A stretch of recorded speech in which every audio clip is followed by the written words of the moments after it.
getting to the UK, particularly from Sudan, where there has been a civil war waging for the last 2 years. And those asylum seekers or economic migrants who make it from Sudan to the UK have a 99% chance of being given leave to remain. So I spent several hours talking to immigration chiefs here in Benghazi on the east side of Libya. The Libyan National Army has a very good grip on the immigration problem, albeit fighting against a huge crisis with limited resources. There is a very, very clear process of giving people proper health checks, the life-saving care that they need, and then working out where it is exactly that they've come from. Their message to the UK is that you are fueling this problem. You are effectively advertising a great new life for people from sub-Saharan Africa. They actually said, you know, what do you think happens when a guy from Sudan comes up through Libya and makes his way all the way to the UK and gets put in a luxurious hotel and provided with everything? And make no mistake, it is a perilous journey. We see it from the end point. We see the channel crossing as the dangerous bit. But actually where these journeys begin is in the hot desert. Many, many tens of kilometers have to be covered on foot by these migrants. And as many as 1 in 4 do not make it. That means bodies in the desert. The Libyan authorities are having to recover bodies in the desert. About the UK and how much awareness. Please understand the scale of what we are dealing with here with very, very limited resources. Once again, you know, people come in from charities, from NGOs, they use warm words, and the authorities here told me the only thing that we ever get is maybe a few toothbrushes and some nappies for the babies.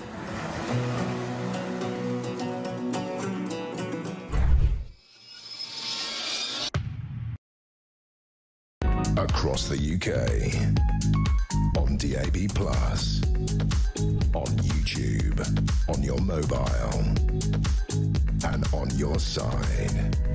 This is Talk.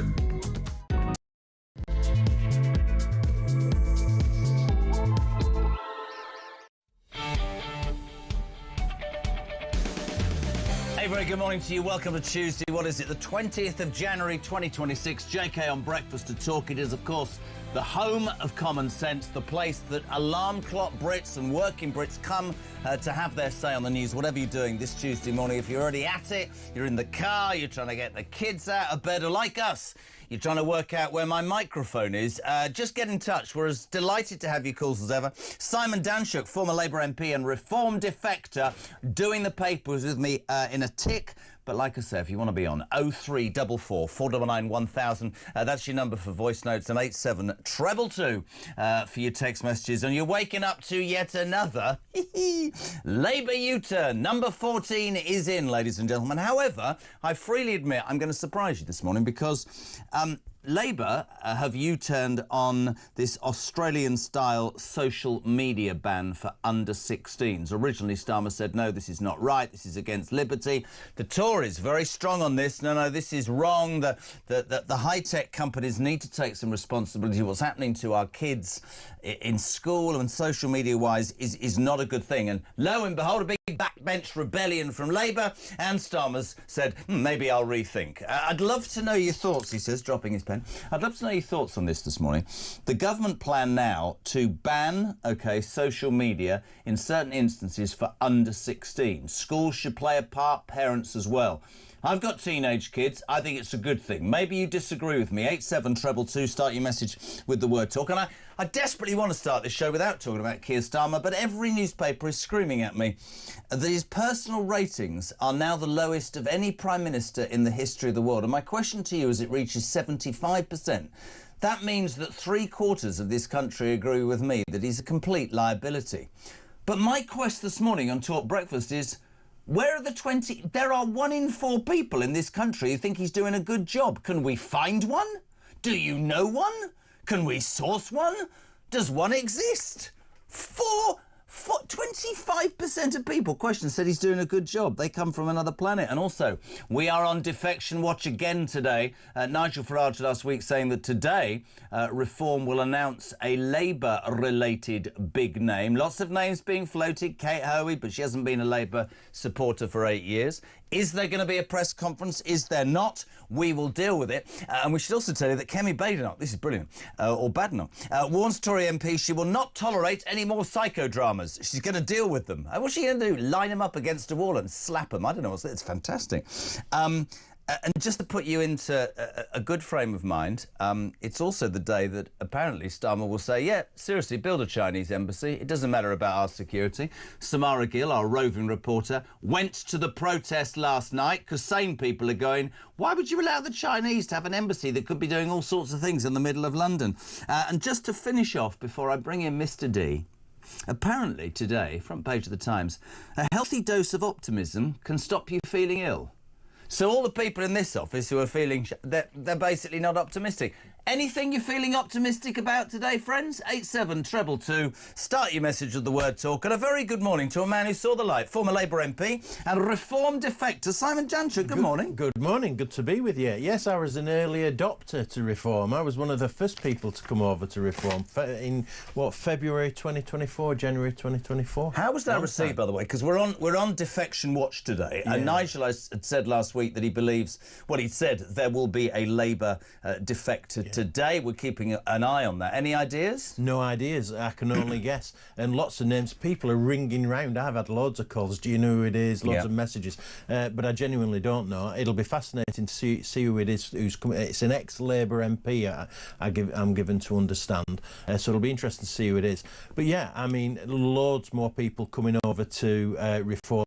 I think there's a real change in politics. This old left or right politics that we've had conventionally, I don't think it's about that now. I think it's about right or wrong. So you are either in favour of radically reforming Britain or you're not. And so people from Labour, as we'll see today, but also from the Conservatives, all coalescing around reform. And it's this point about broken Britain, which is what Robert Jenrick has called it, and I think he's right. Britain is broken and it needs radical reform. So you're either in favour of that or you're against it. Yesterday we made a big play of Lisa Nandy, who said, and I quote, when asked if the Reform Party were fascist, she said, I mean, it's the greatest quote ever. She went, in my experience, if it looks like a duck, walks like a duck and sounds like a duck, it's a duck. Yeah. It was the greatest response ever from one of my listeners who said, in my experience of Labour, if it looks like a man, dresses like a man and walks like a man and has a penis, it could be a woman.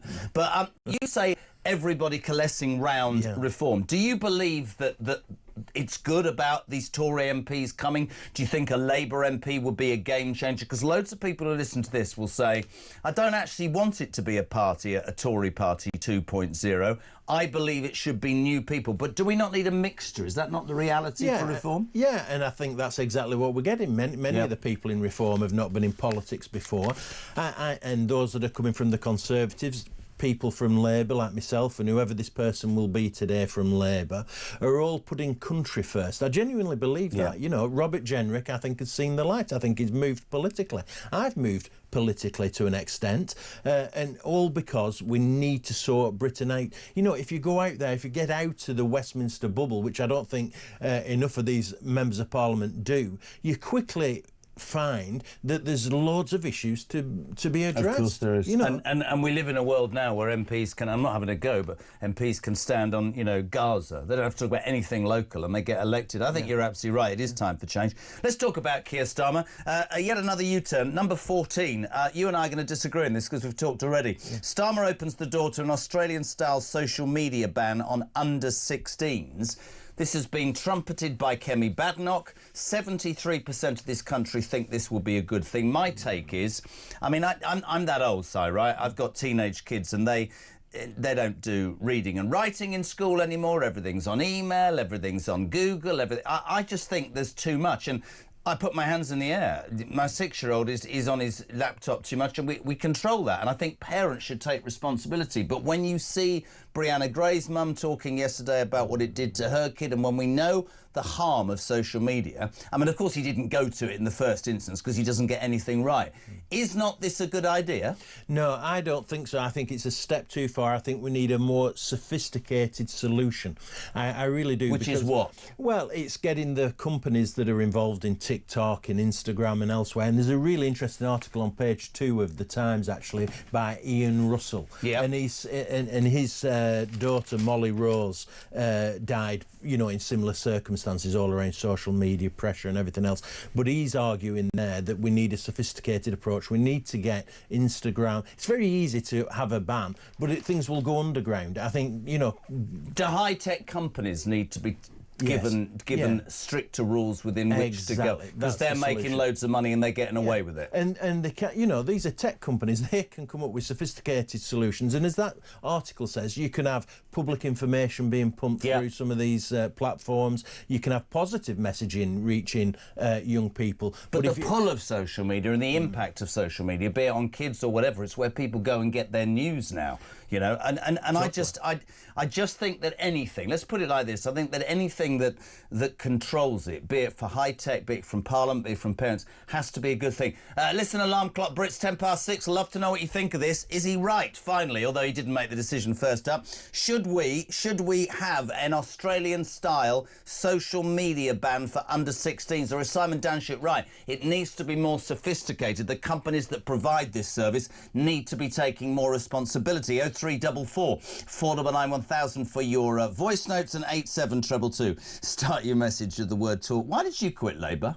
Oh, well, I quit Labour because they were going in the wrong direction. You remember, when I quit, Jeremy Corbyn was leading Labour. I mean, that's really bad. And if you recall, I got elected in 2010, just after Gordon Brown had lost the general election. I come into Parliament, and Ed Miliband becomes... No, Millipede is fine. We like that word. Leader of the party.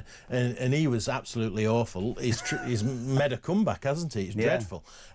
You've got this North London Labour leftist globalist view of the world. And you were a working man from the north, and that's why you stood. You were what I would call a traditional working class Labour, that's what it meant. Supporter. Yeah, and look where we are now. Their view of the world is just radically different to what Labour was set up for.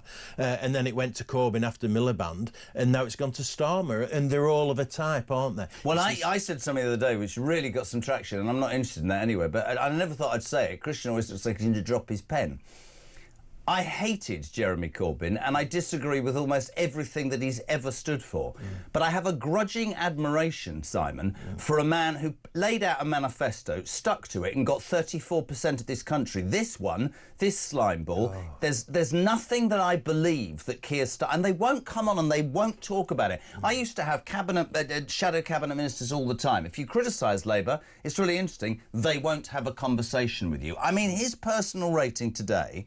I mean, by anybody's standards, if you're in charge of, like, ops or whatever, your communications for the Labour Party, 75% of people in the latest poll by YouGov say that he is a complete joke. They have a negative view. That means that 3 in 4 people in the country. It's the worst rating in history. Oh, sorry, this is brilliant. It's only 18% have a favourable view. 7% couldn't give a toss. So we are searching today on the Jeremy Kyle Breakfast Show. Are you one of the 18? Is there any... Hold on, sir. Public announcement. Is there anybody out there who thinks Keir Starmer's doing a good job? Not yet. 87222. I mean, it's an appalling rating. They're going to get rid of him, man, aren't they? Yeah, absolutely. Watch out for the local elections, the regional elections in May. Labour is going to get hammered, absolutely hammered. Or even that 18% who have a favourable rating for him, he'll stay at home. I don't think they'll even come out and vote for Labour. I think they're going to get trounced. And then soon after that, I think they'll end up changing him. They'll move him. They'll get rid of him. Really interesting. Can we find a Starmer supporter? And what do you make of the under-16s plan now of his to ban social media, having been against it? Talk. Jez, good morning. This is Quinn. I draw the line at any Labour MPs coming to reform. They were quite quite happy to be part of this dictatorship, but now, when the writing is on the wall, Labour will never get in again. They want to jump ship. No, they made their bed laying it. He's in Rotherhithe. That's the issue with a lot of people in Reform about Tories. You know, you had 14 years. Personally, Robert Jenrick, who will be here for Ring Rob, special edition on Thursday for a whole hour. You can ask him anything. For me, he resigned in principle. One of the people that I think will definitely go to Reform is Suella Braverman. Yeah. She resigned on principle. So at the end of the day, it's a difficult one, but your point is actually we're talking about doing our best to try and change Britain, right? Yeah. So, And that caller was saying that he wouldn't have any Labour MPs. I get what he's saying in terms of the new intake that came in 2024, but there are some Labour people that you would clearly want. I'm just picking names out of the air, but David Blunkett was fantastic. I said this yesterday and everybody laughed at me. David Blunkett is so against Starmer and immigration. I said, I wonder if it's Blunkett, and I got laughed at. David Blunkett would be a massive name for Reform. He would be fantastic, and he's a really smart politician. So you would want him in the tent. The other would be Graham Stringer, who's an MP at the moment, Manchester MP. He's centre right in Labour, speaks a lot of sense. I don't know whether he would come over, but there are some that you would want on side, no doubt about it. Morning, JK. So one day you can't view social media, the next day you can vote. How the hell are they going to police it? Anyway, I want a Breakfast Club, says David Cole. Every morning, Breakfast Club. Mick, good morning to you. Starmer now wants to ban social media for under 16s, so that when he gives them the vote, they won't have a clue what they're voting for because they won't engage with the media. What a great point that is. Yeah, it is. He wants to make it... And somebody said to me the other day, we were talking about this, Chris, weren't we? If you're 12, not 13 yet, you'll be picking the next government. Yes, that's unbelievable. So if you ban social... That's a great point by that man, isn't it? If you ban social media, if you're Starmer... all these young people won't find out how heinous you actually are and how many people think that you're useless at your job. And this is an interesting point as well. That 16 is a cliff edge. So you've not been exposed to any social media at all, but then at 16 you come and you've got loads of social media coming at you. It's unbelievable. Loads of people coming in. Sean, good morning. Every bloody day there's yet more chaos, stupidity and U-turns from this rancid Labour Party. Starmer is ruining this country with his madness. Trump has got him figured out and treats him with the disdain he deserves. Morning, Jez, says Philip. Morning, pal. He says, so Trump wants a deal on Greenland. How about this?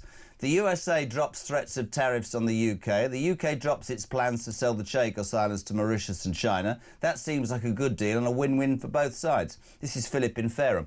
I've got a better suggestion. Why doesn't Donald Trump forget Greenland and come and take control of Great Britain? We wouldn't be worse off, would we? Pray for it. Can we talk Kemi Badenoch? I'd like your opinion as next Tory MP. She's definitely found her mojo in the last couple of months. Yeah. When I say I fear, I don't mean this the wrong way, but I think she might well turn out to be the William Hague of the 2020s, i.e. a good person but probably the leader at the wrong time. But in the Mail today, page 7, I'll deal firmly with Tory MPs plotting to join Reform.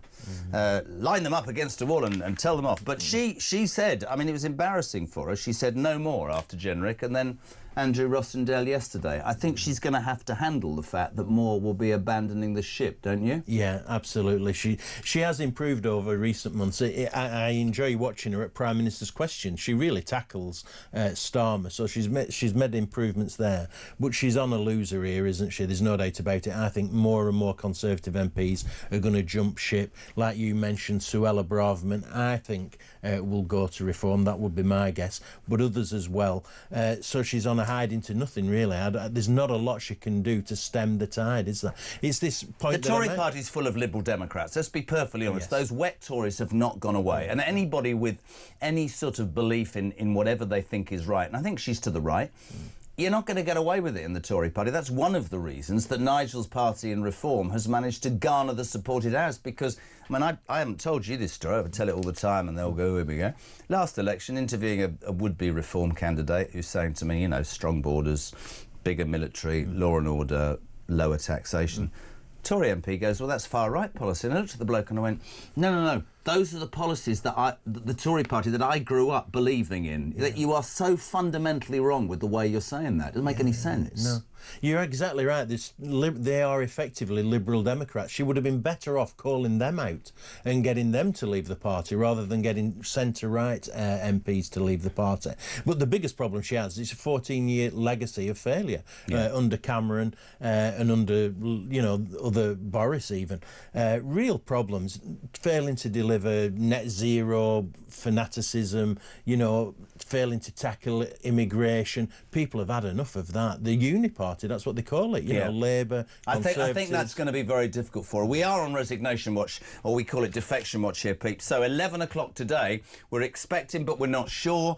Nigel Farage had said that potentially, well, he didn't. He actually said an ex-Labour MP will be defecting to Reform. No press conference I'm hearing called yet. We're going to get the very latest. Sarah Pochin, who won Runcorn and Helsby, of course, for Reform, will be with us from 8 o'clock this morning. What do you make of Cami Badenoch? She's warned Tory MPs, if you can do one if you don't want to be in my party, she might end up with nobody. You're waking up to the news that Keir Starmer's official view ratings, personal ratings, are the lowest in the history of ratings. 75% of you think he's doing a bad job. Where are the other? I just don't know where the other people are. We can't find one at all. And another U-turn, social media ban, Starmer, backbench rebellion. Now I'm going to ban social media for under 16s, not because I believe it, not because it's part of my DNA, because, frankly, I'm just a lawyer. It's just because I want to keep my job. Morning, Jane. Morning, JK. This is nothing about the safety of under 16-year-old kids. This is realising he's added 2 and 2 and got 5. He has given the 16s the vote. So those kids aged 14 and 15 that he's going to ban on social media till the 16, when the election is, they will be 16 years old. They will be standing at the ballot box going, he banned me off social media. He's not getting my vote.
Oh, don't get me on Zach Polanski. What did he used to do, the ex-leader of the Greens, right? Grower through hypnosis. Yeah. And it worked. Can I just say, a good career. and I don't I've care got if lovely this- breasts, I don't thanks. care if this is cut out about Zach Polanski. He apparently used to hypnotise women and increase the size of their breasts. Not just He's women. now the leader of the Green Party, looking at him. Not just women. Do you know what That's I what say? I'm saying. I think he hypnotises bloody dentists. Have a look at his gnashes, honestly, seriously.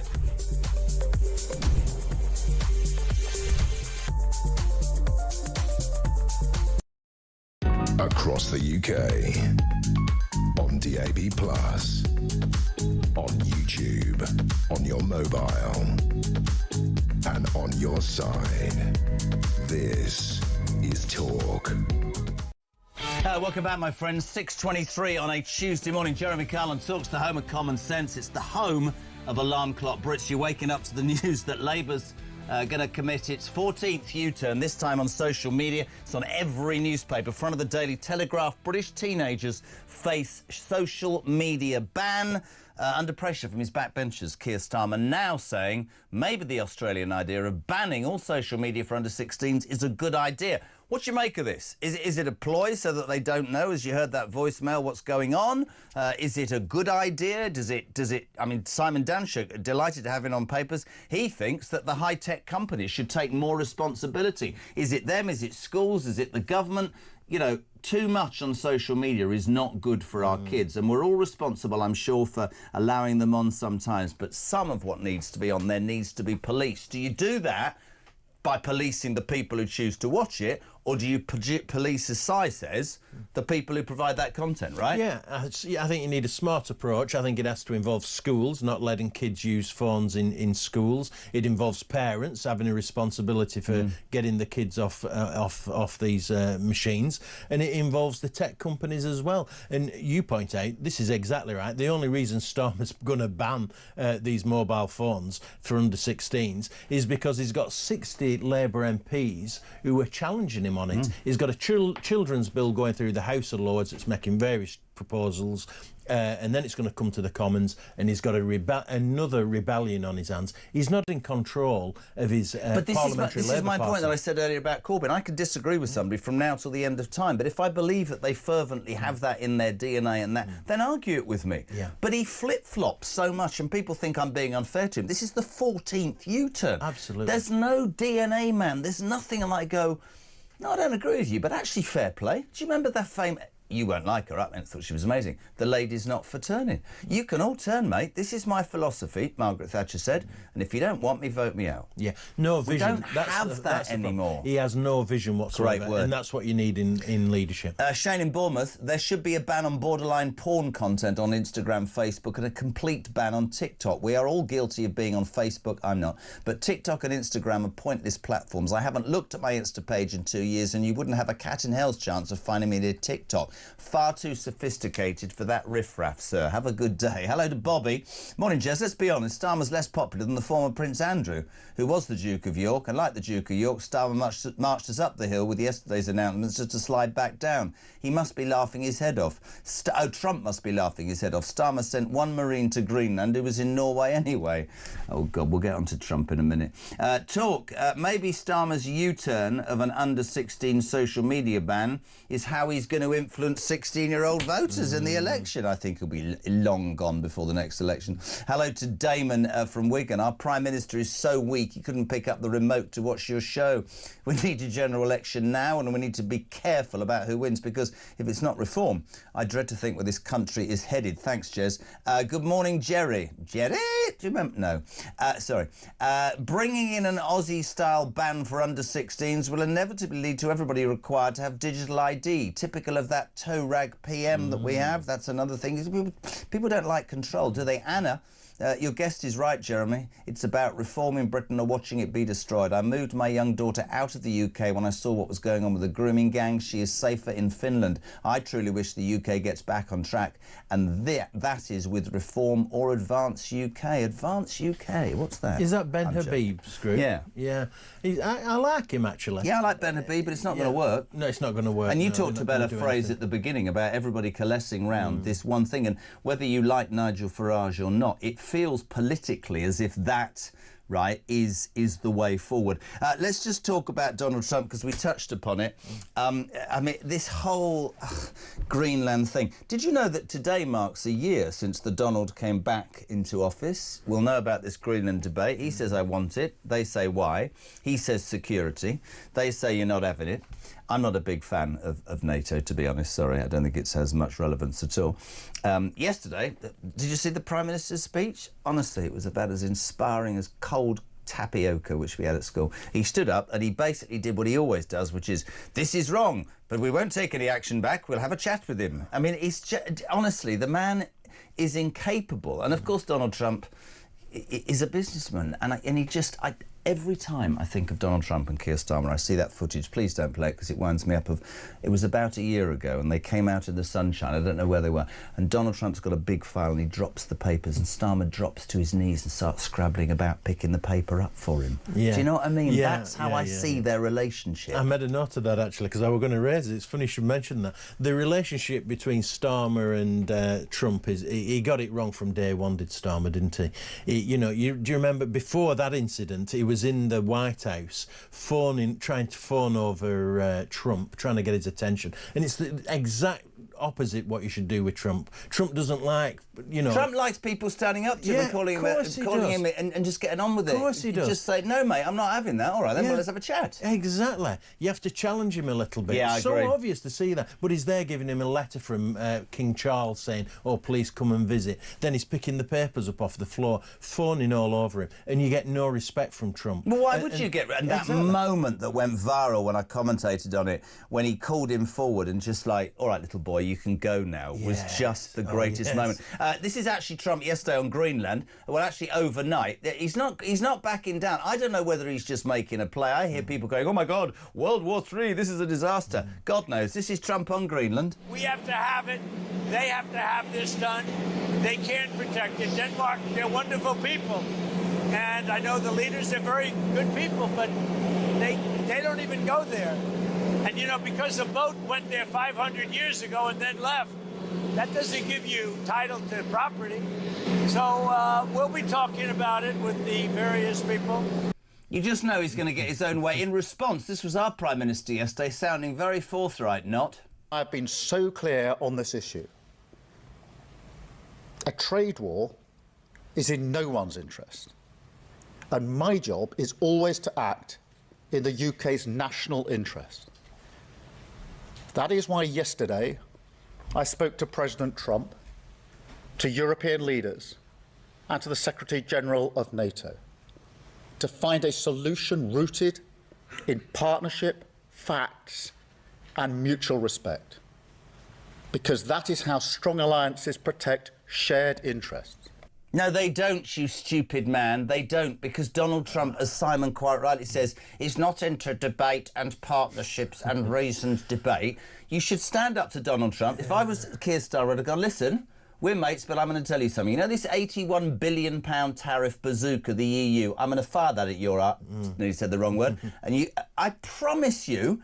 But, oh no, we'll have a even the name of that Anglo-French thing does my head in. The coalition of the willing. Oh. How about the coalition of the completely useless? He really is like a Dalek, isn't he, in his presentation? But why doesn't he take a lesson from Meloni in Italy? She challenges Trump, yes, and she gets great respect from Donald Trump. Of course she does. And so Starmer, we laugh about this, but in all seriousness, is... poor diplomacy around the US is creating significant problems for the United Kingdom and its economy. They're not putting... Trump isn't putting tariffs on Italy. It's all because... Of course he's not. It's because we haven't even got a She's dog got a in bigger pair than most people in this country anyway. Absolutely. I completely agree. He could completely learn from her. Loads of you responding about social media ban. He's done a U-turn overnight. They're thinking now of banning social media for under-16s. Morning, Matt. Good morning, Jezza. Matt in Warrington. Banning social media for 16-year-olds under 16, I think it's too late now. It's been going on for too long. I work with the cadets, RAF cadets, and we use Facebook to communicate with our Facebook page to let the cadets know and parents know what's going on. It's interesting. There are good things to it. Hello, thank you to him. Chris says, morning, Jester. Banning under 16s for social media is a laugh. You cannot smoke, but youngsters still do it. Kids will always find a way. This is just controlled by Starmer. You said that. I like this from Tony in Liverpool. Here in Liverpool, Jez, you'd struggle to find any bugger who likes two-tier Kia. I call it buyer's remorse. Yeah, you might well be right. Ben's in Surrey. It's interesting. I'm head of year 11 and feeling very optimistic about my students going to their mocks and GCSEs. They're a fantastic year group. It's been an honour to lead them. Have a great day. That's nice to hear. It's completely irrelevant to what we're talking about, but I'll make it anyway. Will, hello, Will. Social media ban for under 16, so I'll have to prove I'm over 16 to use social media. How do I do that? By uploading some form of photographic ID, which will become digital ID. Enough said, Will in Liverpool. And what about the illegal migrants who come in who are actually 47, but manage to convince border officials that they're actually 11, despite the fact they've got a beard and 4 children? Yeah. There's truth that when I was... You've got a beard, you're only 11, aren't you? That's the truth, Simon Dantry. Yeah. I'm trying to look younger. It's not working. Go on, sorry, you were saying. No, I was saying, when I was a Member of Parliament in Rochdale, Rochdale took more asylum seekers, illegal immigrants, than nearly anywhere else in the country. And I would have some of them come to my surgery trying to get me to support them in their application to remain in the country, which I wouldn't do. I'd more or less throw them out of the surgery, you know. And some were exactly that. They would be sat there in front of you and claiming to be a certain age when they were clearly much older than they were. I've seen it with my own eyes. lies. You're just going to wind me up on a Tuesday morning. How border officials are that incompetent that a bloke who's patently 47, he's 11, that whole immigration thing. And when and actually talking about Labour and 14th U-turn and social media, nobody, I mean, have you noticed that nobody's talking about illegal migration at the moment? Those poor people in Crowborough down in West Sussex are marching up and down every Sunday, quite rightly, because 600 are being shipped in at any moment. But it's almost as if Starmer won't deal again with the things that really matter. And what matters to Great Britain right now is illegal migration, high taxation and law and order. Let's get some police on the streets. I mean, that's another thing. Have we got that story that Rowley did? I'm going to find that today. He said something that was completely... By the way, can you stop texting me about the Beckham fallout, OK? Honest to God, this is in... I know it's on the front of the Sun. I know that Brooklyn Beckham went nuclear and slagged off his parents and said it's all about clicks and his mother tried to dance with him on his wedding night. Blah, blah, blah. Christian says to me this morning, this would be a good Jeremy Kyle show, be a family feud. He said, do you have a family feud? I said, no, my parents are dead. Do you want to make a comment about the Beckhams at all, or don't you care? I don't really care. Good for you, fantastic. I'm done with my family, says Brooklyn Beckham. 0344 499 1000, text to 87222. Can I also just quickly touch upon this story, the Chinese embassy, because later on our roving reporter Samara Gill is down there at the protest. It was last night. Basically, there seem to be plans to create this huge Chinese embassy in the centre of London, and people are going, hold on a second, we know the Chinese have spied on us. This is very near a communications centre. It's slap bang in the middle of London. Is this not a security risk? Starmer doesn't seem to even identify that this could be a risk. Yeah, I really worry about Starmer and his opinion of China. I think he's trying to appease them. We've seen him the government collapse the spy trial, if you remember. Yes, it's true. The Chagos Islands is all about China. Mauritius, who is giving Chagos Islands to Mauritius, are very close to China. That's a real concern. And now we've got this embassy situation. And it's on page 2 of the Times today. He's going to agree it this week because he's going to China next month, later this month, I think, or next month. The first Prime Minister to go there in 8 years. So but one of the reasons he's cozying up to China is because the economy is doing so badly. The British economy is doing that badly. He thinks he has little choice but to cozy up to China for economic reasons. I think that's some of the issue. But what's interesting is even if he agrees it, the local residents are going to go for judicial review. Which means all the evidence around the decision making will be called into Isn't there court. something? I mean, Samara will tell us more later. Maybe we've got a little clip, but aren't there cables, information cables, right or underground? I mean, this is a ridiculous decision. You said something then about him cozying up to China. That sort of, and I don't want to make this programme all about Starmer, but that sort of sums it up. You can't stand up to Trump. You say one thing and one thing. You can't stand up to China. Apart from bad decisions, I remember during the election thinking that this man has invited so many people to join the Labour tent. And I remember saying it, that when he gets into power, he'll spend his entire time placating everybody and get nothing done. He's a bloody lawyer, isn't he? Yeah, totally. And he's the opposite. You mentioned Margaret Thatcher earlier. He's the opposite of Margaret Thatcher. Vision, direction, decision-making. He's the opposite of Blair. Whatever you think of Blair, decision, At least there was vision. Yeah, absolutely. You might the not buy two most it. visionary Prime Ministers we've had in my lifetime are Margaret Thatcher and Tony Blair. And I don't have to agree with all of what they both did and said, but at least they came to the party with a plan and did whatever to see it through. Nothing from that. And Starmer's put himself on the world stage. He's been out of the country more than any other Prime Minister. He's been on more foreign trips. And the irony is that he has the lowest standing, not just in Britain, as you point out, 75% think he's hopeless, but also on the world stage. He's seen as weak, isn't he? Well, listen, we might have achieved something we didn't think we were going to achieve. 87222. On the day a poll comes out and says that Keir Starmer has the lowest approval rating of any Prime Minister in history, we've found somebody who thinks he's doing a good job. Mike, good morning. Morning, Jezza. Good show as always. I'm sorry, buddy. I'm going to burst your bubble for a second. I think Starmer's doing an absolutely fantastic job of getting reform the keys to number 10. Good. To the brave.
across the UK.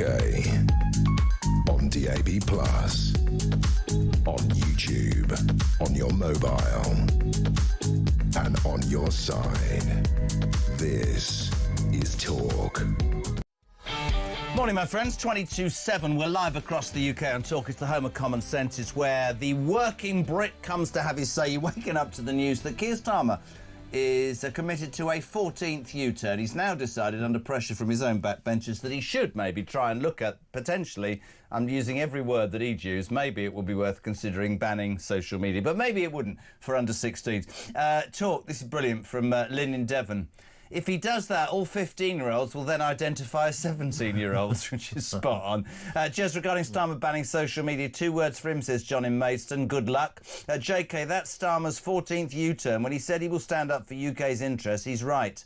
Where's my breakfast club? That bloke is obsessed with breakfast clubs. That's the sort of thing that Starmer does, isn't it, on the world stage? I know we're near World War III and the Beckhams hate each other, but we brought in breakfast clubs. It's one of the few things he's done, and I don't even think it's a good idea, actually. It's a real convenience. I've got kids and stuff, and when they're young, it's a convenience. But really, the parents... Send them to school with no breakfast. Let them learn how hard it was in our day, for God's sake. But the parents should be making breakfast for them. You should be sat round making breakfast for your kids, shouldn't you? Have some responsibility. It's not for the state. You and I would be old school. We ate dinner as a family. We ate breakfast as the pressure. We'll get up a bit bloody earlier. Morning, Billy. Morning, JK. Happy days, and they'll have a great show.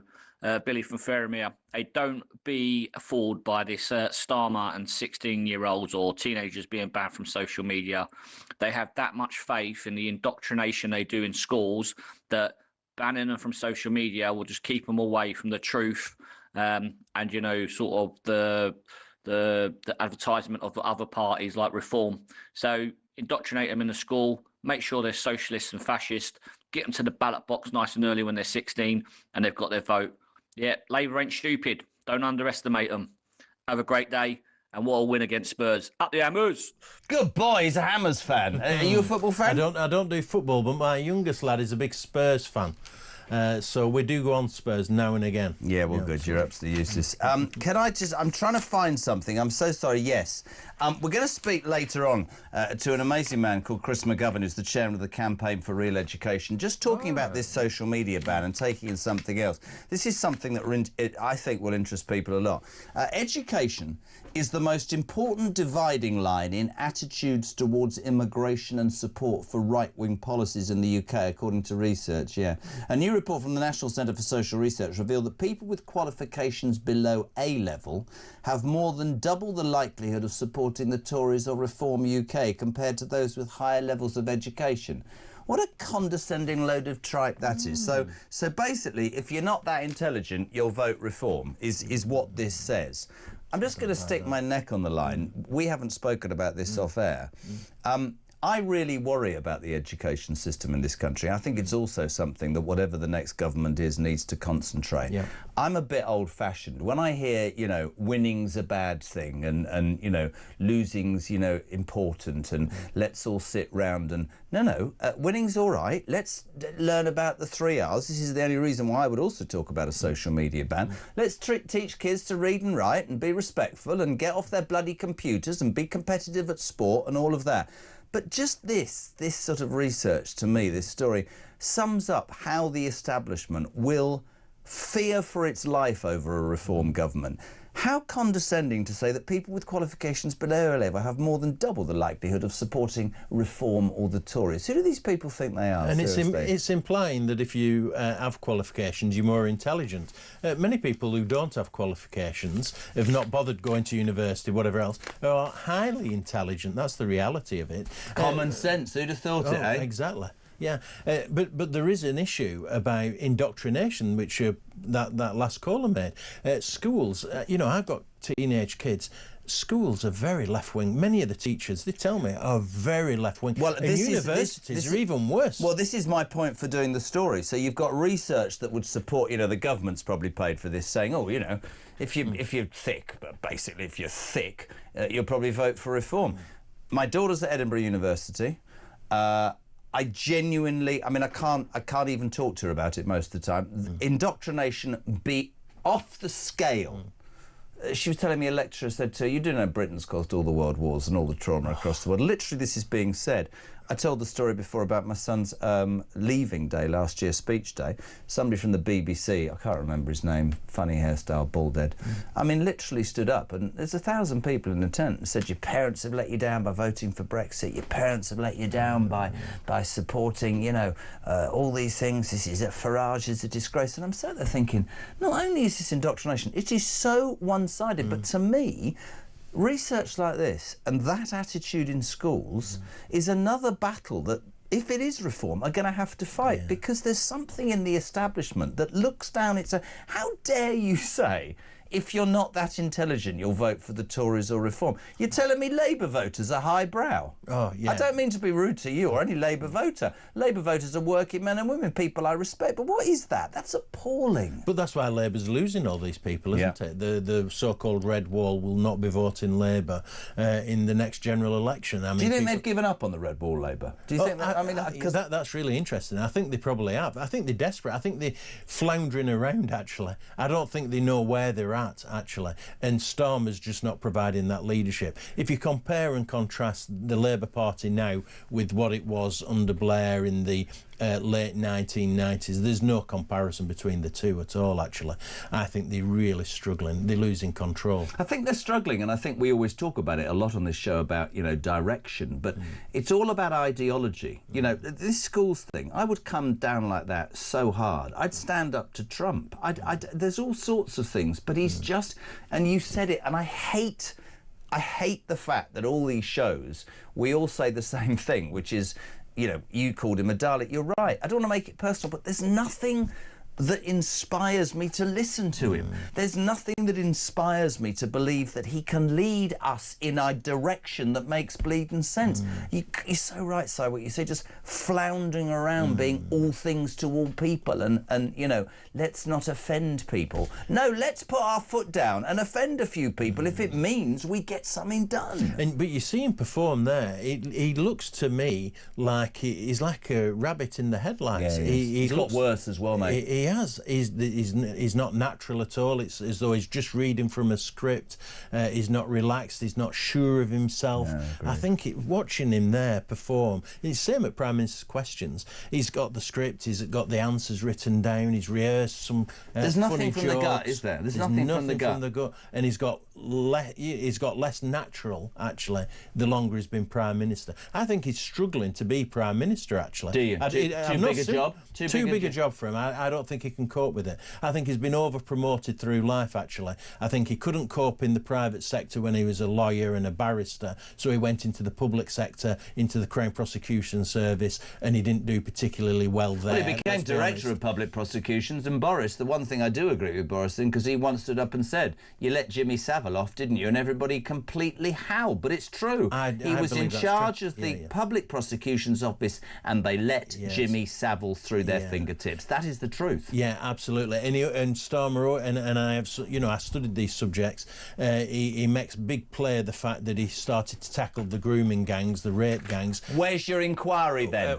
And only one, the Rochdale grooming scandal, he initiated action on, and he was there a considerable amount of time, and these abuses were going on all over You the were country. there, you were in Rochdale. Absolutely. I consider it one of the biggest stains on our society that there is no national inquiry. It frightens me as to who has covered this up for the sake of those kids. And it was your constituency. Yeah, absolutely. And Starmer could have done so much more, I believe, when he was head of the Crown Prosecution Service. They could have been prosecuting people from the early 2000s over this, but they weren't. Only one significant case whilst he was Director of Public And we know Prosecutions. why they won't do it. Well, and this is why we want to have an inquiry, because the truth is they don't want to identify Labour councillors, Labour politicians who covered this up, who, in my view, enabled it by not encouraging prosecution of the perpetrators, all because, and I had it said to me, listen, don't mention ethnicity, don't mention race. You had that said to you by the Labour Party? It'll cost us votes. I had it said to me by the chair of the Parliamentary Labour Party. I had it said to me by a senior Labour MP in the neighbouring constituency. Listen, and I ignored them. But I ignored them and carried on mentioning ethnicity and race. It didn't do me any favours in the Labour Party, I can tell you. But they did not like it being raised because they were worried about losing votes in the Muslim community. I swear on my life that was the situation. And there's Terrible. the facts on Talk Breakfast. That's Simon was the MP for Rochdale. He's just told you no national inquiry. He was told by the chairman of the Labour Party, don't bring it up, it'll lose us votes. Breaking news. Now this is really interesting. I described Trump's approach as this, and I just said to Simon off there, you all think I'm mad. I was a salesman. Yeah. If we were trying to sell, we had three approaches. You prepared gold, silver and bronze. Your boss wanted you to sell the gold package, right? The client probably wanted to buy bronze. You'd settle on silver. Breaking news, my friends. Donald Trump criticises the UK for giving away Diego Garcia the Chagos Islands, calling it great stupidity. Somebody texted this show earlier and wondered whether there could be a balance between Greenland and us giving away the Chagos Islands. Keep watching. By the way, it's also supposed to be healthy to be optimistic. Morning, Pete. Optimism, Jeremy. I would imagine if it's optimism people need, the whole country must be feeling ill because Starmer offers nobody any optimism whatsoever. Except one thing, I'm optimistic that soon there will be a reform government in this country. And by the way, why is it, right, nobody's talking about how many boats have come in this week?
If you're foreign, we've got 1.3 million foreigners on universal credit in this country. That's £12 billion of our taxpayers' money a year we're spending. So £1 billion a month we're giving foreigners. Why? If I go to Spain and I lost everything, would Spain give me benefits? No, they wouldn't. They'd put me on a flight straight back. That wouldn't be racist. But if we start deporting some of these foreigners, it's racist and the left wing go crazy.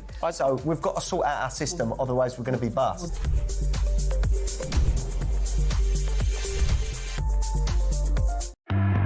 Across the UK, on DAB+, on YouTube, on your mobile, and on your side. This is Talk.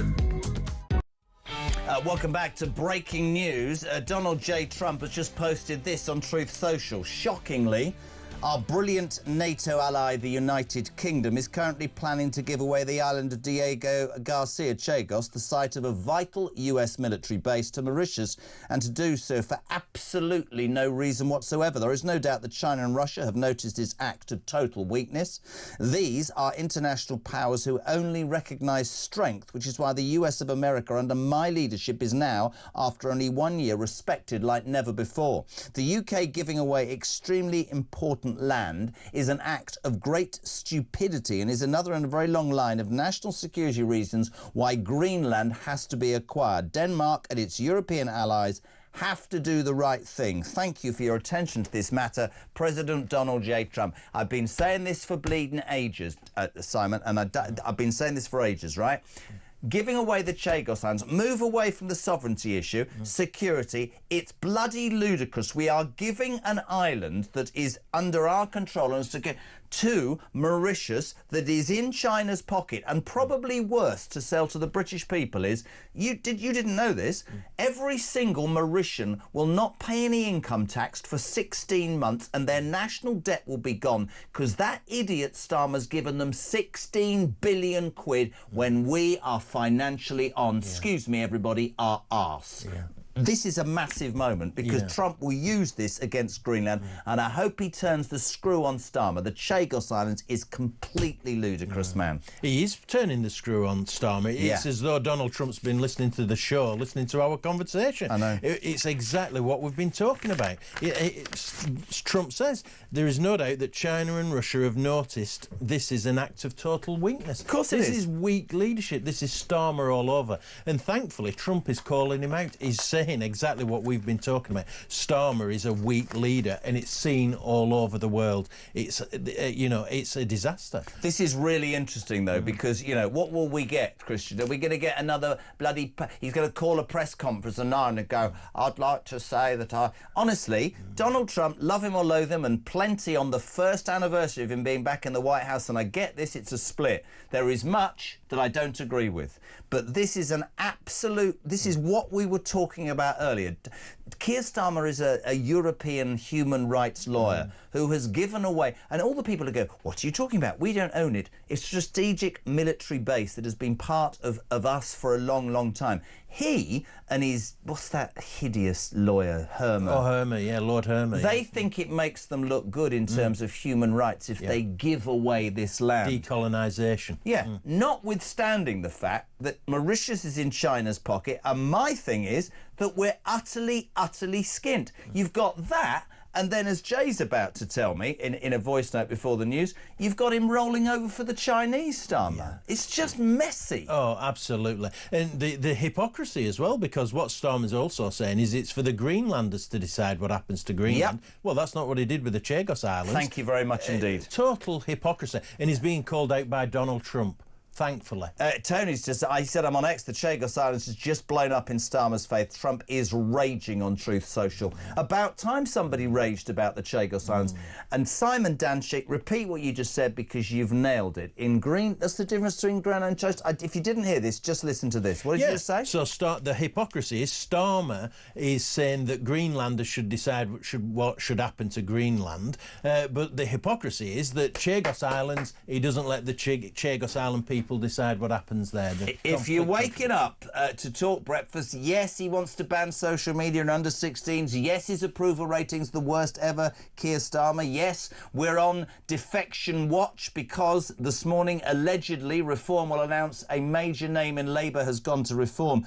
But breaking news on the anniversary of Donald Trump's first year back in office, all the arguments about Greenland, and Starmer, as Simon says, saying it's up to the Greenland people, has just dropped an absolute atom on the United Kingdom by saying giving away the Chagos Islands and all that money is pure stupidity. And he's now going to pressure. Starmer will roll over, won't he? He'll roll over. Yeah, he's got a real problem now, hasn't he? This is significant. And what Trump is effectively saying here is, listen, don't lecture me about Greenland. You can't even look after your own territory. You're giving it away. He's calling him out. He's embarrassing him on the world stage, isn't he? And they're all going to be in Davos in the next 24 hours. It's going to be a bum fight there. Starmer doesn't go. 87222, start your message with the word talk. Voice notes to 0344 499 1000. We've got to finish there, Simon. Come back next week. Thank you were brilliant. Enjoy. Simon Danchuk, former Labour MP, reviewing the papers. They're now a Reform defector. Loads of you wanting to get on. Just get those calls in. Donald J. Trump, I love him. On the anniversary of being back in office, he's just launched an absolute one. He's just basically, right, he's just done something to Starmer we've all wanted. Morning, Jay. Jeremy, fantastic show as always. Regarding this mega Chinese embassy that's going to be in the heart of London, hitting all the main areas with the data cables and the Secret Service, etc. It doesn't smell right and it doesn't ring right. If you think about, the spy cases we've recently had where they've actually caught Chinese spies in Parliament, they think there's still more in there. There's something not right here. Why don't we just gift this bit of land to the Americans? Why don't we just Even name it after Mr. Trump himself. He'll be absolutely honoured. Do you know why? I know it'll never happen because the Labour government, they'd all be hissing at the thought of that. But the fact is, they're our biggest allies in the world. We've fought together and we'll support each other till the day we die. And regardless of what Starmer or the Labour government say, I'll always support my American brothers and sisters.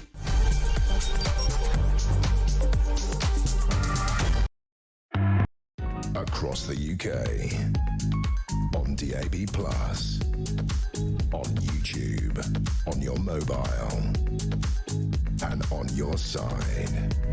This is Talk.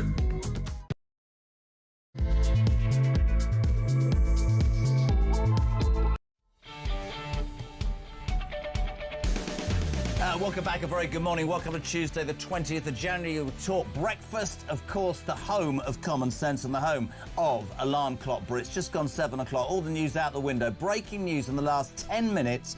I'm just going to read this because this is really, really interesting. Many of you have criticised Keir Starmer. We've talked today about how he's going to do a 14th U-turn on social media, how his approval rating is rubbish.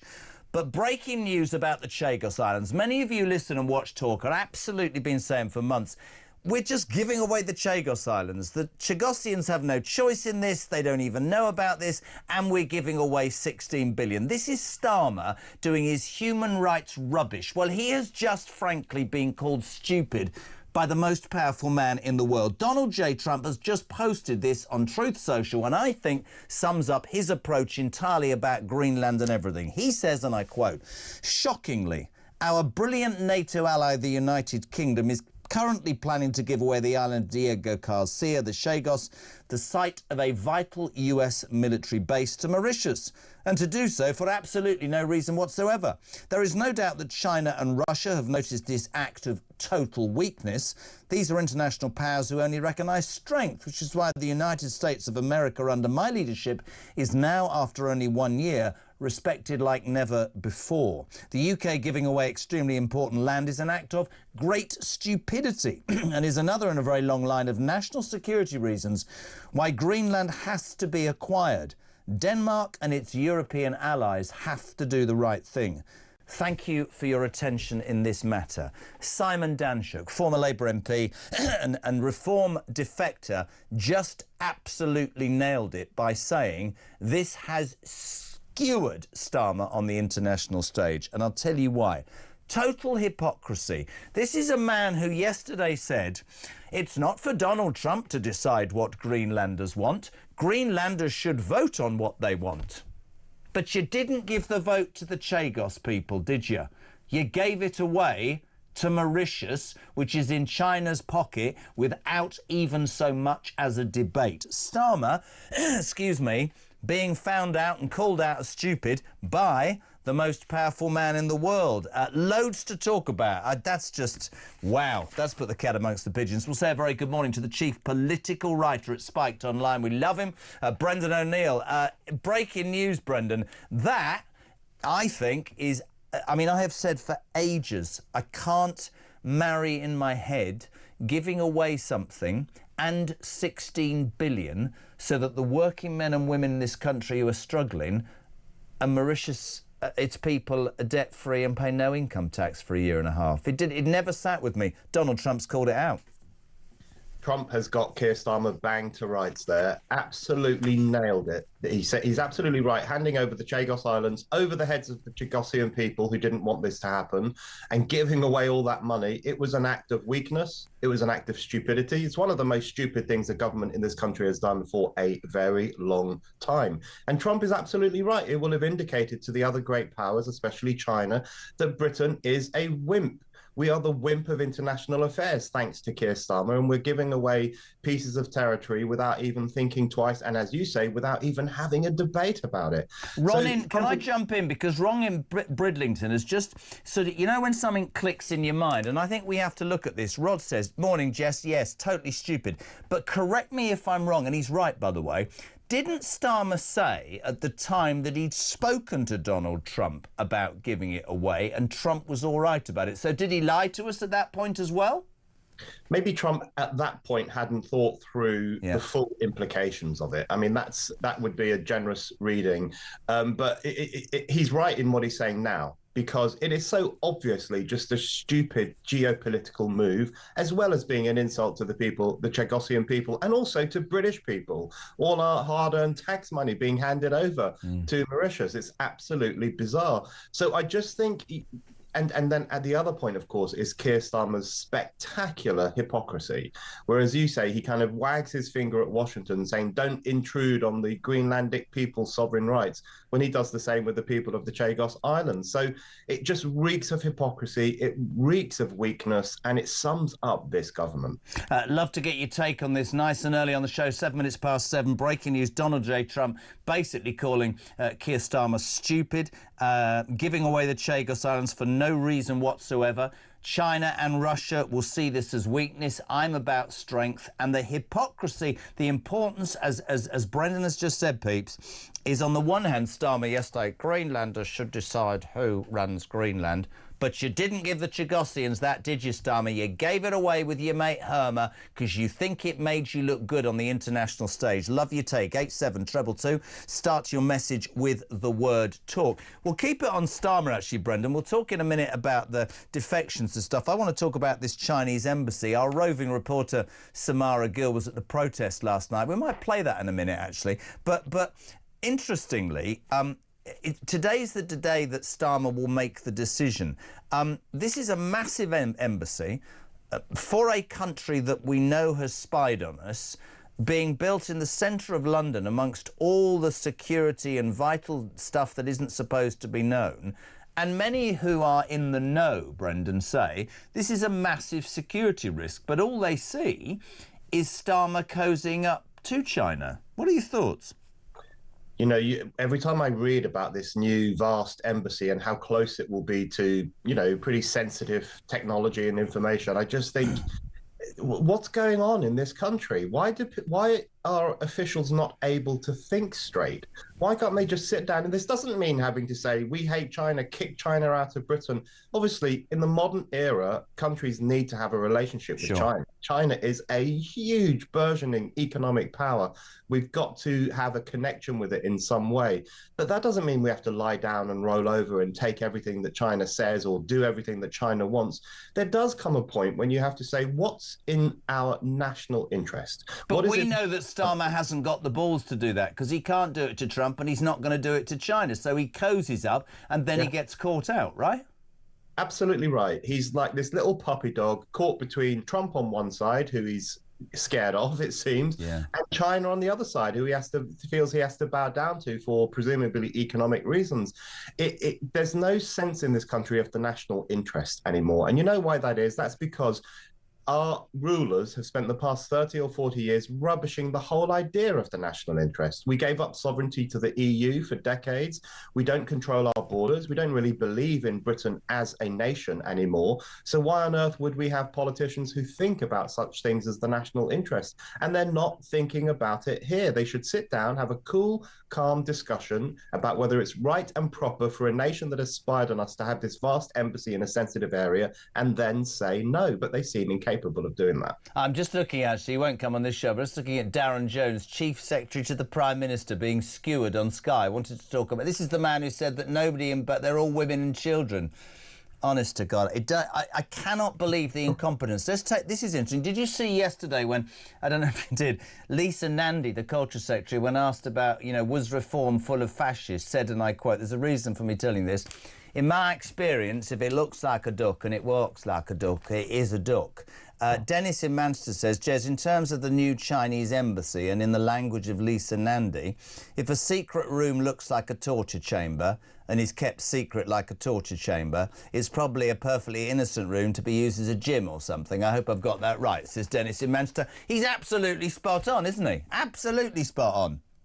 Absolutely. Nailed it. And, you know, when I saw Lisa Nandy making that point, I just thought the absolute gall of this government, which wants to ban the right to trial by jury, which arrests and jails people for what they say online, which is so tyrannical in so many areas of life. And then it has the absolute nerve to turn around and call other parties fascist parties. It's just, you know, it's just unbelievable, really. But yeah, absolutely right. You know, this, if it quacks like a duck and walks like a duck, well, then maybe we should say that about the Chinese embassy and the problems that raises as well. But of course, Lisa Nandy won't say that, and no one in government will say that because they're running scared of the Chinese government. That's said earlier, Brendan, you know, my thing about Starmer is, and this is best summed up by today, Donald Trump's gone for him, and I think justifiably so. I think the Chagos Island is an absolute joke for the reasons that we've pointed out and will continue to point out. Doesn't stand up to Trump, doesn't stand up to China, just cozies around. You won't be surprised that when we came in this morning before that Donald Trump bombshell, Labour about to commit its 14th U-turn overnight. 60 backbenchers have sort of rebelled and said to Keir Starmer, no, we want you to ban social media and under 16s. And he's gone, all right, well, let's do that then, because he's got no guts at all. I'd love your take on this. As a parent, Simon Danczuk said, no, it should be the high-tech companies that are brought to bear. I understand that we need some form of control. And I listened to what Simon said. I do think, I mean, 73% of this country think it should be banned. There's a great article in one of the newspapers from the father of a girl whose life was ended because of something that happened on social media. And he says it's not about banning, it's about dealing with the bigger companies. There needs to be a more sophisticated approach. But certainly something to do with social media has to happen as soon as possible. I really agree. I don't think banning is the answer, and I think it could have unintended consequences. So one of the things that's happened in Australia, where they've banned social media for under 16s, is that kids are now moving on to kind of darker forms of social media. They're a little bit under the radar, and some of which are owned by China, in fact, and that's problematic as well. But something has to be done. There is a real problem when so many young people spend so much time on social media, staring at these little videos, seeing weird things, being, you know, interacted with by weird people. And there's, of course, the suicidal stuff on social media and the pro-anorexia stuff. There's a lot of poisonous stuff on social media. And the thought of a 13-year-old boy or girl just looking at that for 7 hours a day is pretty terrifying. So we do need something. I'm not sure what the answer is, but the big tech companies certainly have a role to play. You're absolutely right, though, of course. If you banned it, I mean, I don't know whether it would work. I like the concept, but better sophistication is definitely the answer because, you know, you push it underground, they'll always find a way. Somebody jokingly said all 15-year-olds would identify as 17-year-olds. Yeah, that would probably be the case. But the truth is there needs to be some control brought. And I think it's a marriage, isn't it, of parents, of schools. It shouldn't just be down to the government, but these high-tech companies who make millions, billions, should be brought to task. The other thing about Starmer, if you are waking up, I have to keep telling you this breaking news because it's extraordinary. We have long said on this station that we don't understand why Keir Starmer and Lord Hermer gave away the Chagos Islands. It's not what the Chagosian people wanted. Mauritius is in China's pocket. There you are, you have it, despite the fact it's a security base, and we'll give you £16 billion, despite the fact that we're financially on our backsides. Well, that's blown out the water, peeps. If you're just tuning in, 25 minutes ago, Donald J. Trump on Truth Social said, shockingly, our brilliant NATO ally, the UK, is currently planning a way to give away the Chagos Islands, the site of a vital US military base, to Mauritius. And to do so for no reason whatsoever. There is no doubt, he says, that China and Russia have noticed his act of total weakness. These are international powers who only recognise strength, which is why the US, under my leadership, is now, after only 1 year, respected like never before. The UK giving away extremely important land is an act of great stupidity and is another in a very long line of national security reasons why Greenland has to be required. Denmark and its European allies have to do the right thing. I just have to do this, Brendan. And the reason that we're up, you know, going, my God, this is huge here today at Talk, is the hypocrisy of our Prime Minister and the government. Yesterday he stood in Downing Street and said, Trump shouldn't have Greenland. Greenlanders should decide who have Greenland. But you didn't give the Chagossian people a chance at all, Starmer, did you? You gave it away. This is interesting, Brendan. Lindsay Evans from South Wales. Trump should ask the Chagossians if they want to be protected by the USA. Giving the Chagos Islands to Mauritius is purely a virtue signalling gesture by Starmer and Harmer to pay colonial reparations via this stupid deal to just demonstrate that they're apparently better people. She nails it as well. She absolutely nails that, doesn't she, Brendan? Absolutely. And, you know, that's what's terrifying about the whole Chagos Islands affair, which is that it was driven by virtue signaling. We now have a ruling class that cares more about its own so-called virtuous image than it does about real structural geopolitical issues. Imagine having a political class that's driven by this kind of desire to do this moral preening in public, to say we're wonderful, socially enlightened people, we're going to self-flagellate for the crimes of history and hand this island over to Mauritius.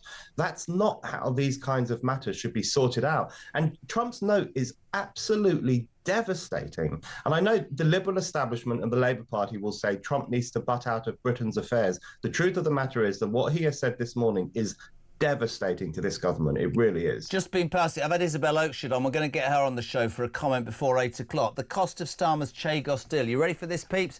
Nearly £35 billion. 35 billion. Now, this man could not get through Parliament, OK, a cut of £5 billion in our welfare budget because it was watered down by his lily-livered politicians. 7 times that is being the cost of giving away our land and some money to a government that's in China's pocket. I mean, this story is beyond huge. Also, just very quickly, Brendan, excuse me, I think I'm getting this throat thing. His personal approval rating, we were reading today, is the lowest of any Prime Minister in history. It's 75% of this country think he's inept. 7% don't give a toss, but perhaps the most frightening thing is that 18% of people in this country think he's doing a good job, Brendan O'Neill. I haven't found one yet, though. I'm not sure if it's real. That's terrifying. Who are these 18%? I want to meet some of these people, have a word with them. Yeah, he is catastrophically unpopular because he is useless. He is so useless. He is, you know, even the U-turns are starting to get on my nerves. And he's usually U-turning on policies I dislike. He's usually come up with some policy that I think will be terrible, and then he U-turns on it. But I just think, you know, just for once, see something through, even if it's something I don't really approve of. I want to be ruled by a government that actually knows what it's doing. That has even if I just completely with you, even if I disagree with it, have the gumption to stick to it. Here's a question for you, Brendan. You know, Alison in Richmond says, is there still time for the Chagos idiocy to be stopped? Do we know the answer to that? I don't know the answer to that, but I really like the idea of the Chagossian people saying to America, listen, do you want to strike up a deal directly with us and, you know, look after us on our island? I mean, that's the kind of confrontational question we need to be asking. But this will haunt Starmer. I'm amazed that it hasn't been a bigger national scandal. I know lots of your viewers and callers have been concerned about the Chagos Island issue for a few months. But in the broader political sphere and in the media sphere, it really hasn't got the traction that it deserves to have. What Starmer and Hermer did was outrageous. Look, you've got footage there of people, the Chagossian people, protesting against what was done, and the amount of money that's been wasted on this. It really is one of the great scandals of our time. And I'm completely with you, and I've got an answer actually to Alison. This just in: Chagos debate will return to the Commons after the House of Lords. This is important. Inflicted 4 defeats on the bill last week, so it still isn't law. So there is time. There's no doubt that Starmer is now under even more pressure from Trump, because Trump will use the hypocrisy angle that I have been talking about for half an hour, first put by Simon Danshuk. You didn't, you know, Greenlanders should decide, but the Chagossians don't. It'll only take the Chagossian people, you're absolutely right, to jump up and down and say, we don't want this, and he'll have another win. Everybody slags Donald Trump off, and I will say this point, sometimes rightly so. But do not underestimate the business acumen of that man, because yet again this game proves he probably had this in his back pocket. And for the person who said, didn't he agree, he's probably been sitting on this or he's just woken up to it. It's the perfect play. Let's hear from Wayne. Morning, Wayne. Morning, Jezza. This is Wayne from Erdington in Birmingham. Can't wait to see the Donald getting hold of a little Starling tomorrow, giving him a good ticking off in front of the whole world. It's going to make fantastic viewing. Take it easy, guys. I think that sums it up, Brendan O'Neill. You know, he's under pressure at home. I mean, we've also got breaking news that he's not going to Davos now. Starmer, he's going to stay at home and deal with the situation. I mean, dare he show his face in Davos? What's the point of going to Davos and high-fiving it with his European mates? Because he just... I don't know. I'd like to disagree with him and be proud of the fact that he stands his ground, but what we've got is a man who's been called out now by the most powerful man in the world. You know, watching Starmer and the rest of them, Rachel Reeves, all of them, they look like a defeated people. They know their time. They know their time is up. They're just biding their time. They're waiting for the local elections, which lots of councils are trying to cancel because they know that Reform are going to win, so they're trying to cancel democracy. Starmer and Reeves and all the rest of them are waiting for the general election. They know they're going to be kicked out. They know that they're just biding their time in power, doing an absolutely rubbish job and being hated by everyone. They are a defeated political class. And they know that Reform is creeping up behind them, ready to pounce, ready to take the levers of power, ready to give ordinary people what they want for a change. So we're living through such a twilight era in British political history, such a strange moment. And you can see it in Starmer's face. And we will see it next time he clashes with Donald Trump. He will be a defeated man and everyone will see it. Brendan, before you go, we are on Defection Watch today. Nigel Farage last week saying that he has an ex-Labour MP. This was backed up by Robert Jenner. Did the rounds yesterday, to be announced today. No message for us yet on the time of the press conference. Any idea who it might be? People are saying Baroness Hoey, but I don't think she hasn't been a Labour supporter for 8 years. I think it's somebody else. Yeah, Baroness Hoey would be a fantastic addition to Reform. She's a great politician. I can't figure out who it might be, but on this defection stuff, you know, with respect to Kemi Badenoch, when she says this is political psychodrama and intrigue, she's wrong about that. These defections are historic. This is an earthquake in British politics. And what it proves is that the old two-party system is a busted flush. It is over. The only game in town now is Reform. Reform is the sun around which every other political party orbits now. It's sucking in the talent, it's sucking in the power, and of course, it's sucking in the interest of ordinary people who want change in this country. This is a colossal earthquake in British politics of the like we haven't seen in decades, in fact, maybe even centuries. And I personally find it quite exciting. I couldn't agree more. We're a couple of geeks. Very exciting. Bless you. We love having you on. Brendan O'Neill, chief political writer for Spike 723. That breaking news, Donald Trump has just torn Keir Starmer a second one by saying giving away the island of Garcia Chagos for no reason whatsoever is a sign of weakness. Russia and China are circling. It's stupidity. The only thing that's recognisable in the world is strength. I've got it a year in, you haven't.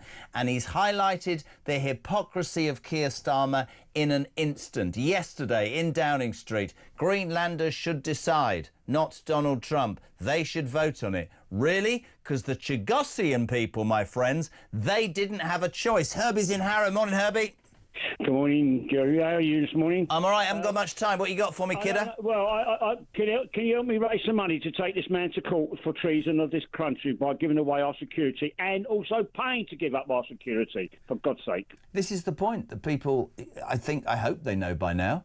£16 billion, the cost of the entire deal, nigh on 35 billion, when we're spending 10 billion a month paying interest on debts we have. Why wouldn't you take the 35 billion off your debt? Oh, exactly.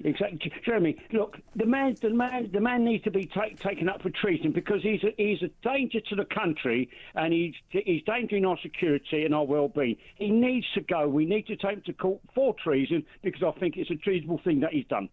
Don't think it's going to happen, but like you call 725, we'll go stateside next. A Republican strategist, Amy Tarkanian, next on the JK Breakfast Show in 3.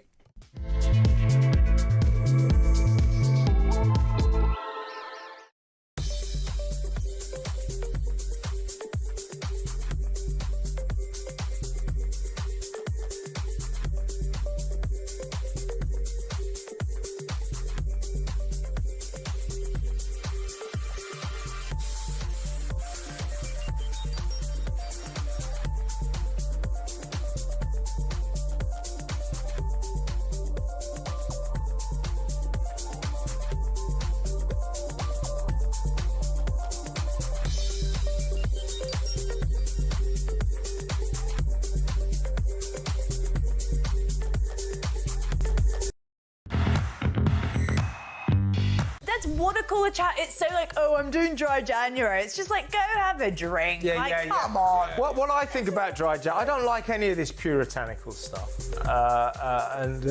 If you're going to spend a month not drinking, why choose the most depressing month of the year?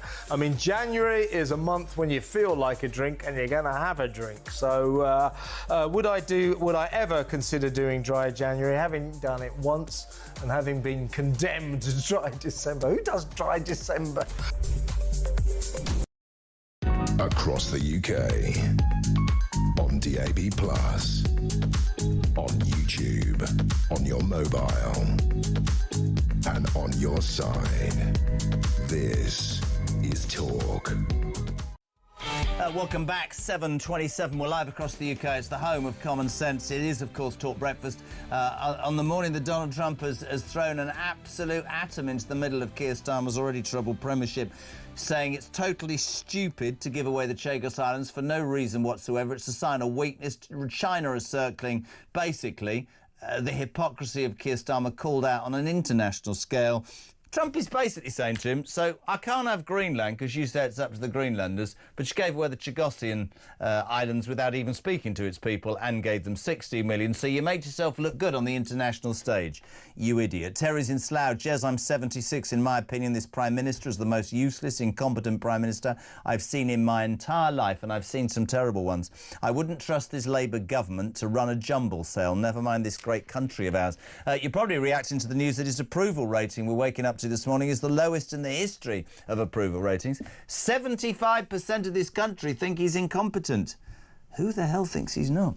Donald Trump is correct, says David in Grimsby, about Diego Garcia and the Chagos Islands. Britain needs to rip up the treaty and think again. However, Trump is totally wrong on Greenland, but maybe this is one of the points we have to do to persuade him not to go too far on Greenland. That's the point. It's called diplomacy, right? So if you said to Donald Trump, OK, yeah, we're going to rethink the Diego Garcia thing because, frankly, giving 16 billion, my people aren't happy about that because they're all skin. You want the military base. I'll tell you what we'll do. We'll do a deal. We'll withdraw from the act. You withdraw from Greenland and we'll get... Not going to have the intelligence to do that, Starmer, is he? Great. Dave's in Bristol. Morning, Dave. I wonder if Donald Trump will follow up his condemnation of Starmer for giving away the Chagos Islands by criticising his possible decision on this hideous and frightening Chinese mega embassy. Probably, because let's be honest, he talks more about what's going on in this country than our own Prime Minister. Morning to Paul in Southampton. Cheers. Whatever anyone thinks of Trump, he'll always be a better friend to the UK than Starmer will be. Now, let's hope he can do something to stop this bloody Chinese embassy. By the way, my sister really loves you. Strange girl. Yeah, needs therapy. Can I just talk about the Chinese embassy? Today's the day the government will decide whether this huge, massive Chinese embassy in the centre of London, next to sensitive technology information centres, can be built. Most people would say, sorry, the Chinese have spied. There's been proof of that, and it's not a good idea. But not Starmer. Starmer's cozying up to the Chinese. Before 8 o'clock, our very own Samara Gill, our presenter, our lovely roving reporter, will be here because she went down to that protest last night because local people are going, sorry, you're going to put a Chinese embassy, in the middle of London? Are you barking mad? One would think he possibly is. I think that's the nail in Starmer's coffin. Trump has played a blinder, says Stephen Cornwall, to see how loyal his government is to the special relationship to America. Prepare the bunting and the street parties. Starmer could be gone soon. God, I'm bored of saying it. Margaret in Yorkshire. We need to get reform in charge of the UK before Trump leaves office so that we can get some unity between us and our best neighbours and friends. Otherwise, we'll be on our own. Jason's in Worthing. The hypocrisy in Trump has absolutely skewered Starmer. I have such a smile on my face this morning. And finally, Mickey Wallington. Farage is going to have a ball in Davos, stirring it up between Starmer and Trump. The EU will put an arm around a battered, ailing Starmer and squeeze us dry. Here's a question for you. Nigel Farage isn't going to Davos, is he? I'll tell you who isn't going to Davos. Keir Starmer announced yesterday he's not going. Don't want to be seen to look weak. Going to stay at home and go to Chequers for the weekend. Don't know where the voice came from. Let's go stateside at 7:30. Haven't spoken to my good friend for ages, live from Las Vegas.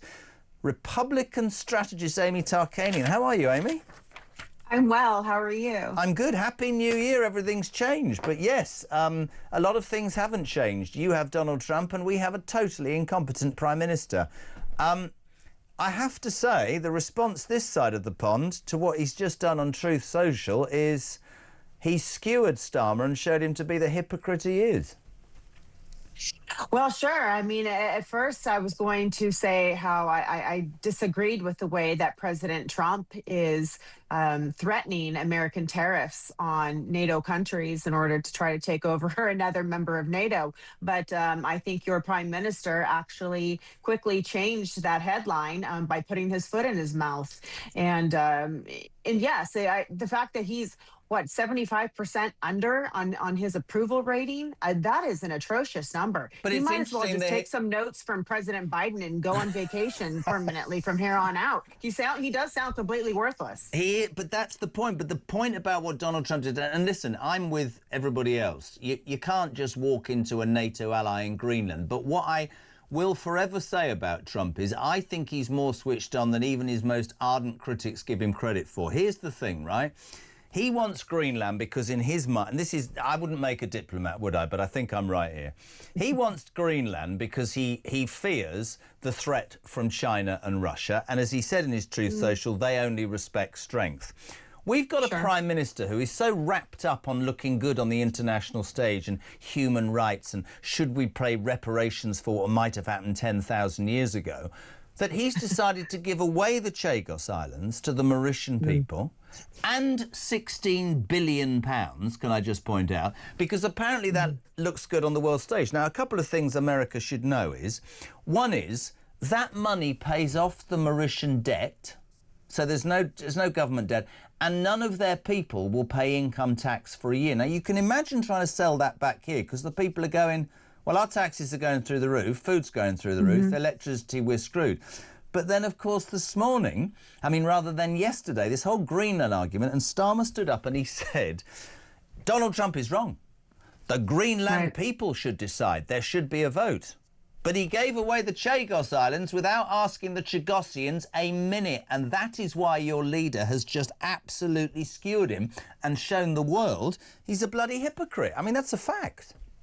Well, and it's deservedly so. I mean, I was reading an article earlier where I thought, you know, this sounds like common sense when Starmer said something about we need to have a respectable private conversation. There's no need to, basically, he said something along the lines of, you know, there's no need to go ahead and be a bully, right? But that's exactly what he's doing. So I don't know what kind of deal he's getting behind the scenes in all of a sudden doing this quick turnaround himself. Or maybe he does know that he's quickly on his way out the door. And so now he's just, you know, I don't really care too much about what my constituents think. Well, I just think he's gutless and doesn't. We were talking about Trump earlier, which I know, and you've been a critic of Trump, and I've been a critic of Trump. But you need to stand up to somebody like that. Trump will respect. Well, and you need to be consistent. Yeah. You need to be consistent as well. I mean, you can't just say, like you pointed out, oh, one country can make up their own minds while another one can't. Do you believe, I mean, I'd love to know about America and the Greenland thing. I mean, here, the press, quite rightly, many up in arms saying this is outrageous.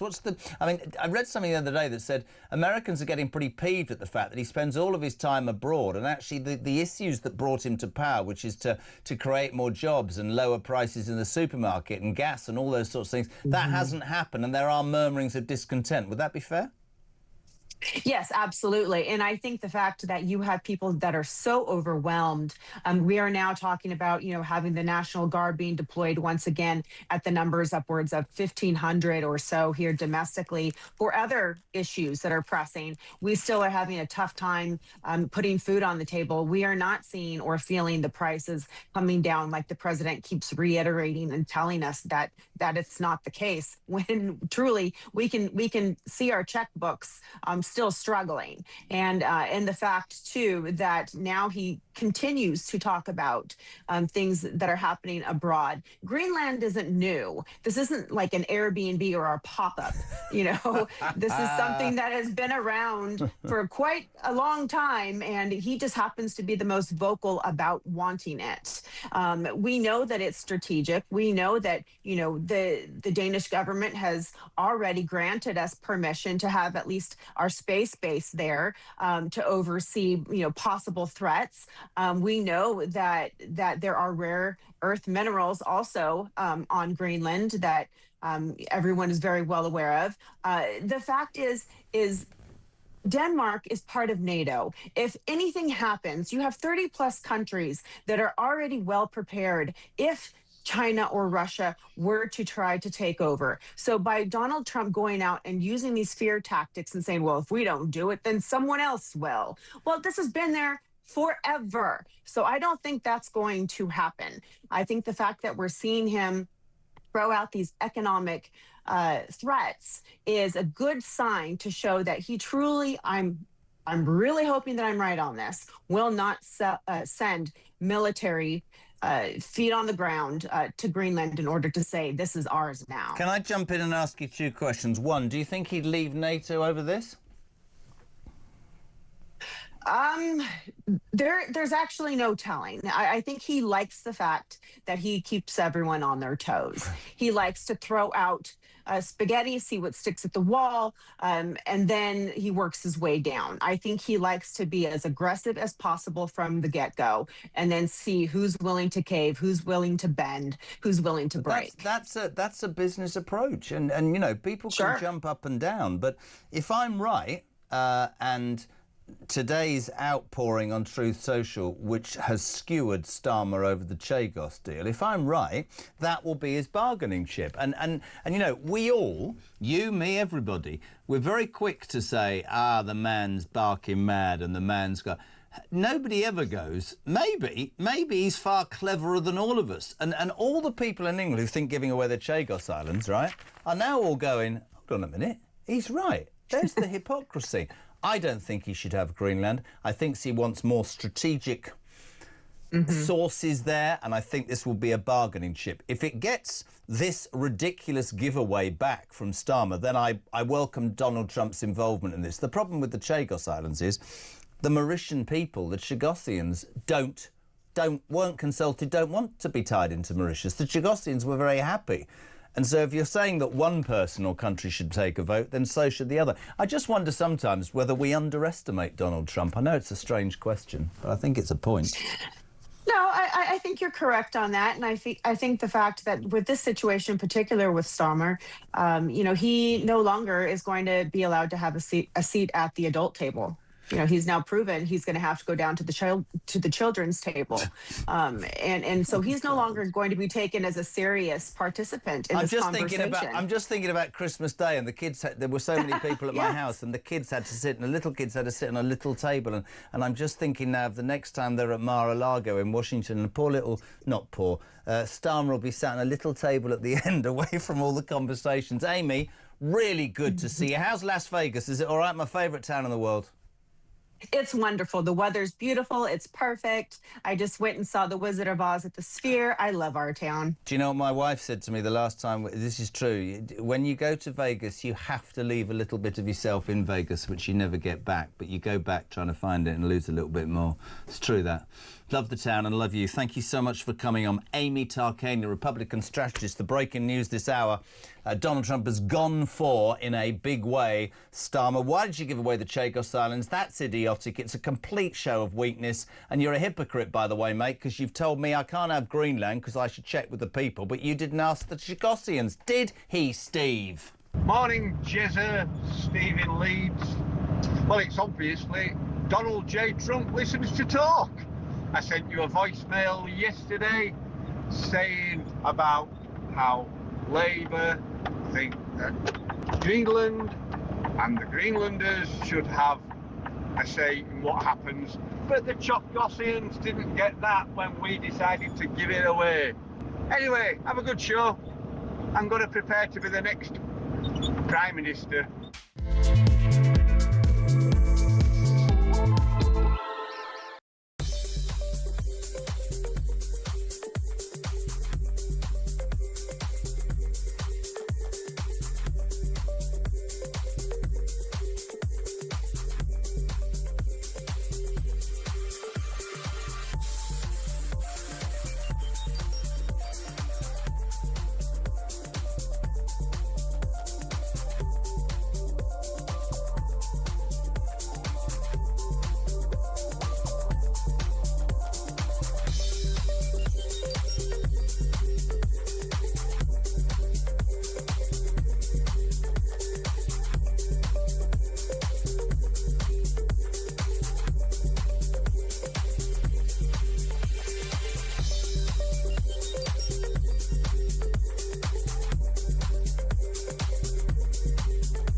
across the UK.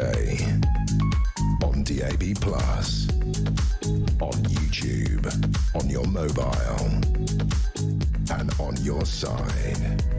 This is Talk. Welcome back, 22.8. It's all going on here. Talk breakfast live across the UK. JK till 10, and then, of course, Julia. The atom bomb that Donald Trump has sent Keir Starmer is reverberating. Morning, Jess. Following DJT's superb critique of Starmer giving away the Chagos Islands, you can bet he'd also use the same words in the Davos press conference. John in Wapping, good morning. Jez, I'm no fan of Starmer. This is interesting, Zarina. I never rated him or Labour at the election. However, was it not the Tories who brokered the deal with the Chagos Islands? Furthermore, it was one of the very few things he did when ascending to power. We know he is weak and we know the incompetency, but isn't Trump's view a little late? Probably is, but that's how Donald Trump works. Don in Chelmsford, I think Trump has finally taken the gloves off. He knows Starmer is weak, and now comes the knockout punch. Heather, Donald Trump finally slams our country. He is right. This reckless, dangerous and stupid crap government need to go. Sean in Bradwell, go the Donald. That's Starmer in Trump's pocket over Greenland. Labour will be finished just like the stories. John is in Spain. I said to my missus when Trump got in that Trump will RIP Starmer a new one after softening him up for a year or two. And finally, for now, Nikki the Cleaner. You don't have to put that. Can you come to Matt? Do you think that Trump has only just changed his mind on Chagos, originally saying it was a good deal to get us out of the way so he can then buy it from Mauritius? Probably, I don't care. 17 minutes to wait. Loads to get through this hour. Very quickly, there's a terrible sort of educational... I'm not sure who created this, but it was some research that said that the most important dividing line in attitudes towards immigration and support for right-wing policy is... I mean, this is appalling. This report for National Centre for Social Research revealed that people with qualifications below A-level are more likely to vote Tory or Reform. So it basically means if you're perceived by the establishment as thick, you're going to be a right-wing bigot. We speak to the best man when it comes to education, Chris McGovern, chairman for the Campaign for Real Education, retired head teacher. Not got long, Chris. Good morning, my friend. How are you?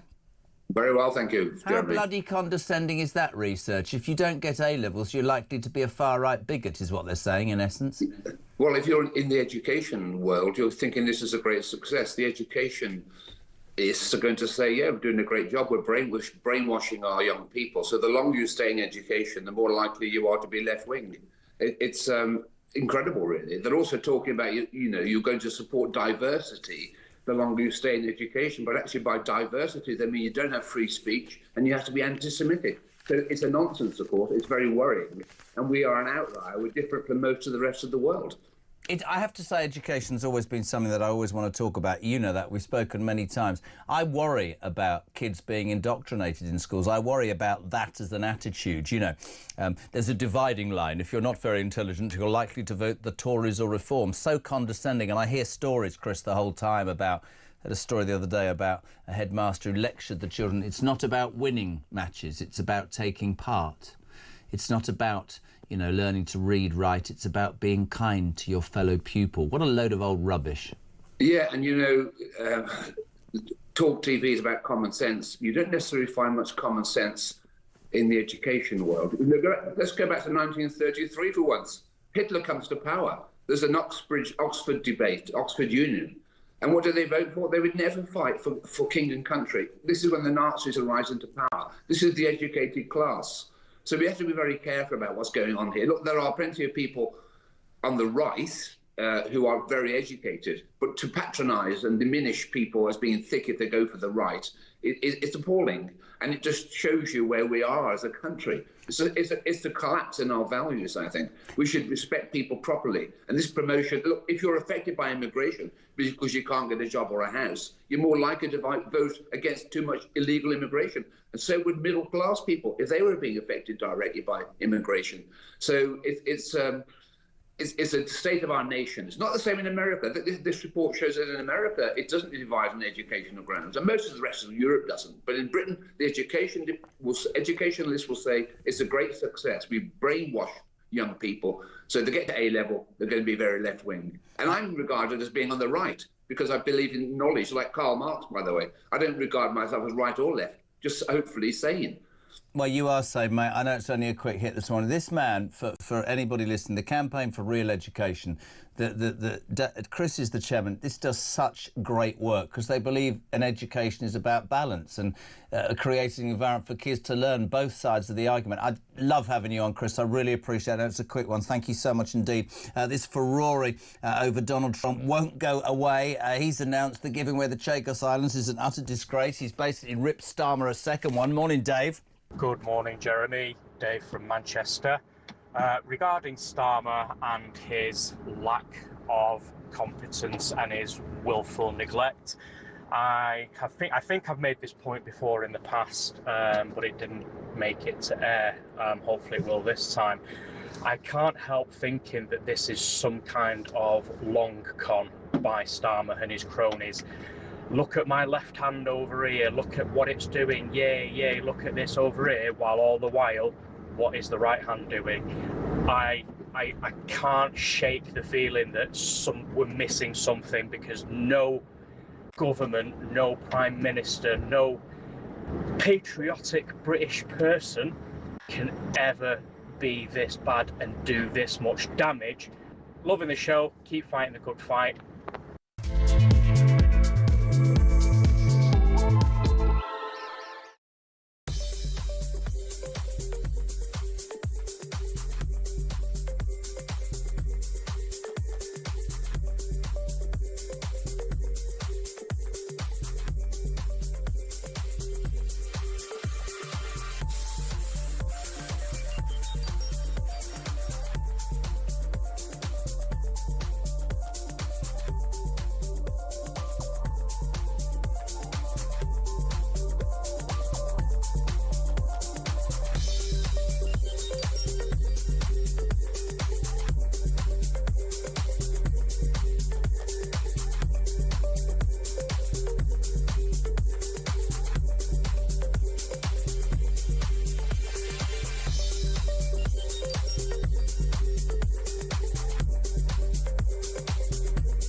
I'm Mark Dolan. Join me every weekend from 6 a.m. for the stories that matter to you.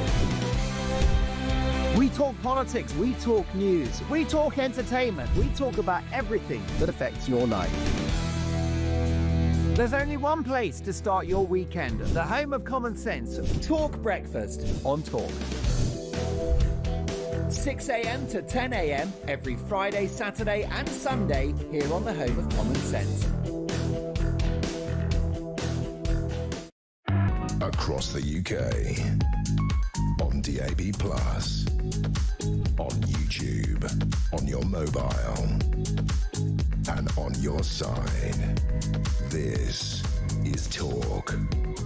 Oh, it's a lovely morning. More rubbish for Keir Starmer to deal with. Donald Trump's gone absolutely ballistic about him giving away the Chagos Islands as all part of the Greenland deal. I'm loving it. Very quickly, we'll go to Hampshire. Laura Jane, I've only got 30 seconds. What do you want to say? Can't believe, JK, you can't see it. He's communist. Take away our free speech, digital ID, and a Chinese embassy. This all is rooted in communism. That is this government, and I cannot believe that people don't call it like it is.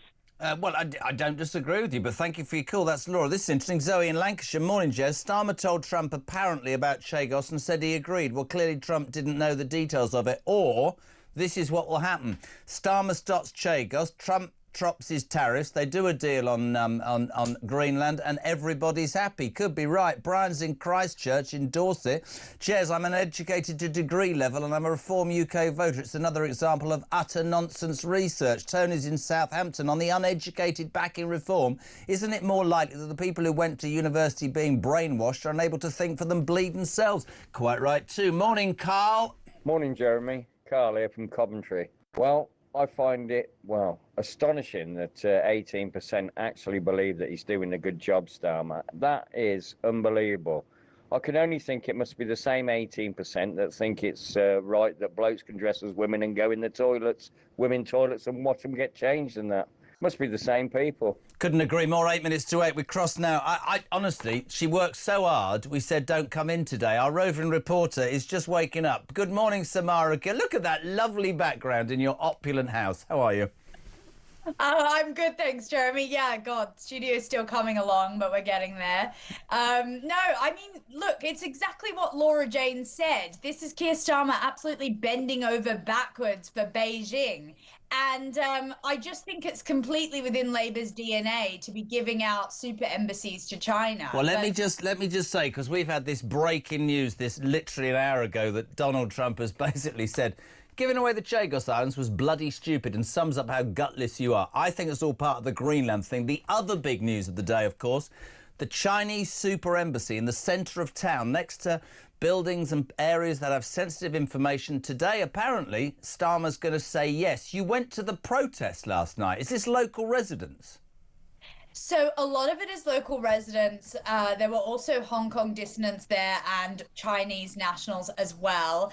And all of them are scared to the back teeth about what Keir Starmer is going to give China. I mean, we've had instances in Manchester before where, you know, they've taken protesters into the Chinese embassy and assaulted them on the grounds there. So giving China this super embassy is going to be a massive issue. I mean, I thought that Keir Starmer was a human rights lawyer. China doesn't exactly have the best track record for Keir Starmer to sort of ingratiate. I mean, if you see the Royal Mint, it is a massive embassy, and leaked documents actually reveal that underneath there are lots of rooms that haven't been accounted for that would be right next to vital telecommunications channels that would give financial information potentially to China. So this is a huge national security risk. And even the Speaker of the House, Mike Johnson, yesterday in the US, again telling the UK what they should think, said this is a very bad idea. Not another bad idea. You've got some footage, though, of you at the protest. Can we play that, please? Let's have a look. Samara outside the Chinese embassy.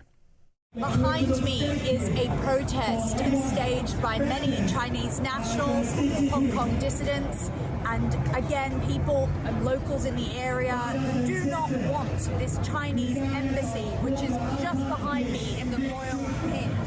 It's being proposed as a super embassy. Now, underneath me right now are telecommunications and fibre optic cables. Now, we know from a leaked document just last week that there are many rooms that were not accounted for in the original floor plan of this embassy.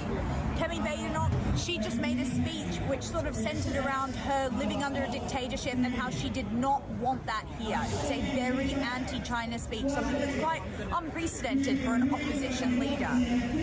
You can see that there is a very, very strong presence. We were told earlier that we needed to be careful because there are a lot of plainclothes Chinese police officers going around and trying to surveil people already. The message is clear, both from Reform UK's Danny Kruger, Ian Duncan-Smith and Kemi Badenoch. They do not want a Chinese super embassy here in the heart of London. Let's go back to Samara on Zoom.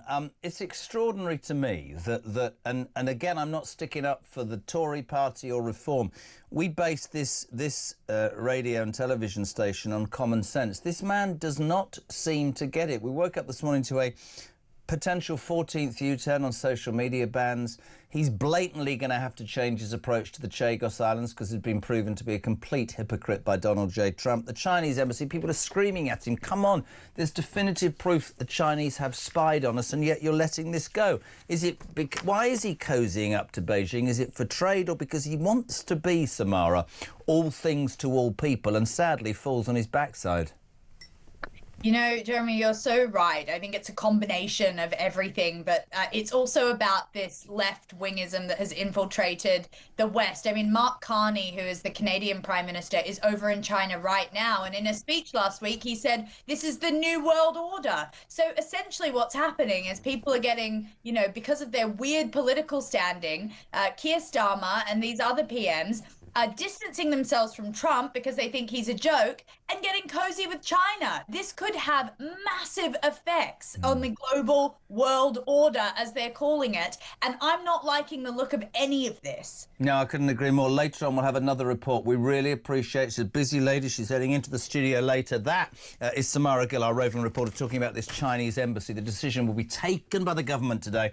Many people believing that Starmer will say, yeah, it's fine. We know you spy, but why don't you build a massive, great Chinese embassy in the middle of London near all the security and fibre optics, all that?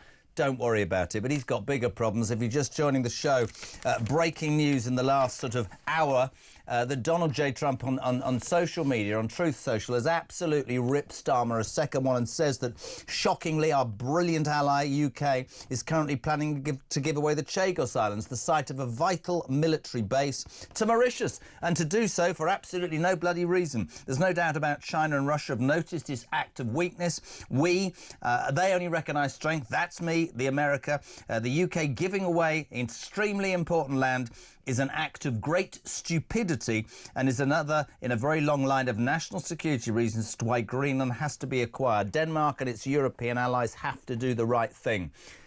What this does in the last hour, Donald J. Trump, love him or loathe him, is absolutely get to the heart of the hypocrisy of this Labour government. Yesterday in Downing Street, you saw that insipid press conference where Keir Starmer said it's not for Donald Trump to impose his will on the will of the Greenland people. They should decide. You can't just give it away or walk in. Oh, I'm sorry, because you gave away Chagos. You didn't ask the Chagosian people at all. You gave them to Mauritius and, in effect, China, and 16 billion quid. So you are now, on an international stage, a hypocrite. At home, you have the lowest approval rating in the history of politicians. Overnight, you're talking about a 14th U-turn, about Labour's sort of social media ban. And people say to me, you can't make this whole show about Starmer. I don't want to. I'd like to come in here and talk about the Beckham feud. Not. But the truth is, internationally, locally, domestically, this man is more incompetent as the days go on. Jan, good morning. Morning, Jez. You know, when we say they had 14 years to be ready for government and they haven't been ready for government, they were ready to sign that Chagos deal within a week of getting into power. So instead of getting ready for the UK to govern the UK, they were already behind the scenes getting the Chagos deal sorted, ready to sign on the first day they get in. That is disgraceful. Jan from Newcastle, great show, Jeremy. Keep going.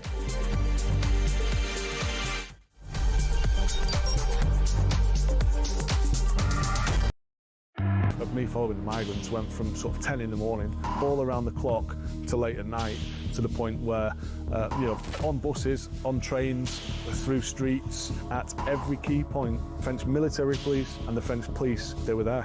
They were on the bus, taking down notes, taking pictures, but not doing anything to deter the migrants or stop them, just being there.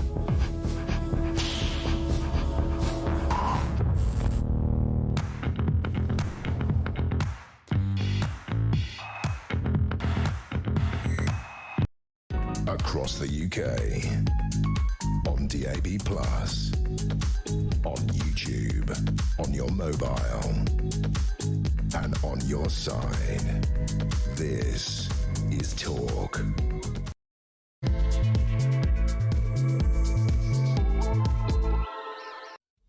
Oh, my goodness me. Welcome back. Just gone 8 o'clock. We're live across the United Kingdom. Tuesday, the 20th of January with Talk, of course.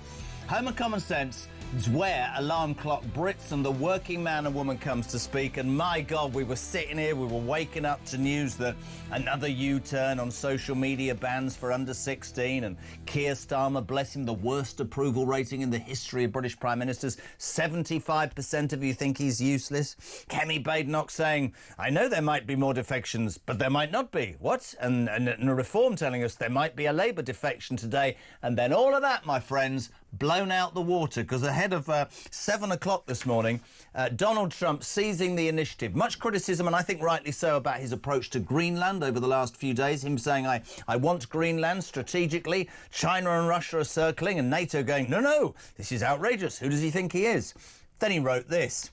Shockingly, our brilliant NATO ally, the United Kingdom, is currently planning to give away the island of Diego Garcia de Chagos, the site of a vital US military base, to Mauritius, and to do so for absolutely no reason whatsoever. There is no doubt that China and Russia have noticed this as an act of total weakness. These are international powers that only recognise strength, which is why the United States under my leadership is now, after only 1 year, respected like never before. The UK government giving away extremely important land is an act of total stupidity, and is another in a very long line of national security reasons as to why Greenland has to be acquired. Denmark and its European allies have to do the right thing. Now, the point about this is the complete hypocrisy that you can now level at Keir Starmer. Earlier, Simon Danczuk, former Labour MP, now Reform defector, nailed it perfectly. Have a listen. He is turning the screw on Starmer. It's as though Donald Trump's been listening to the show, listening to our conversation. I know. It's exactly what we've been talking about. Trump says there is no doubt that China and Russia have noticed this is an act of total weakness. Of course it is. This is weak leadership. This is Starmer all over. And thankfully, Trump is calling him out. He's saying exactly what we've been talking about. Starmer is a weak leader, and it's seen all over the world. It's, it's a disaster. The hypocrisy as well, because what Starmer's also saying is it's for the Greenlanders to decide what happens to Greenland. Yep. Well, that's not what he did with the Chagos Islands. Thank you very much indeed. Total hypocrisy. And he's being called out by Donald Trump, thankfully. And there's the point. Hypocrisy. He stood in Downing Street yesterday and said Donald Trump shouldn't be forcing his way across Greenland. It's up to Greenlanders. But you gave away Chagos, you didn't ask the Chagosians, and you gave 16 billion of our tax-paying money to make yourself look good amongst your human rights friends, and we're financially screwed. We say a very good morning to Isabel Oakeshott, Talk's international editor. Any news today blown out the water? This is amazing, Isabel, isn't it? I absolutely love it. I mean, of all the many crimes against politics and against our nation that Keir Starmer has committed, and there are such a long list of those, the utterly bizarre and self-harming decision not just to give away our sovereign territory, but to actually force the British taxpayer to pay to give it away is right up there as the most outrageous act of treachery. And, for a prime minister whose absolute raison d'etre is to protect the interests of the British people, to do that is beyond scandalous.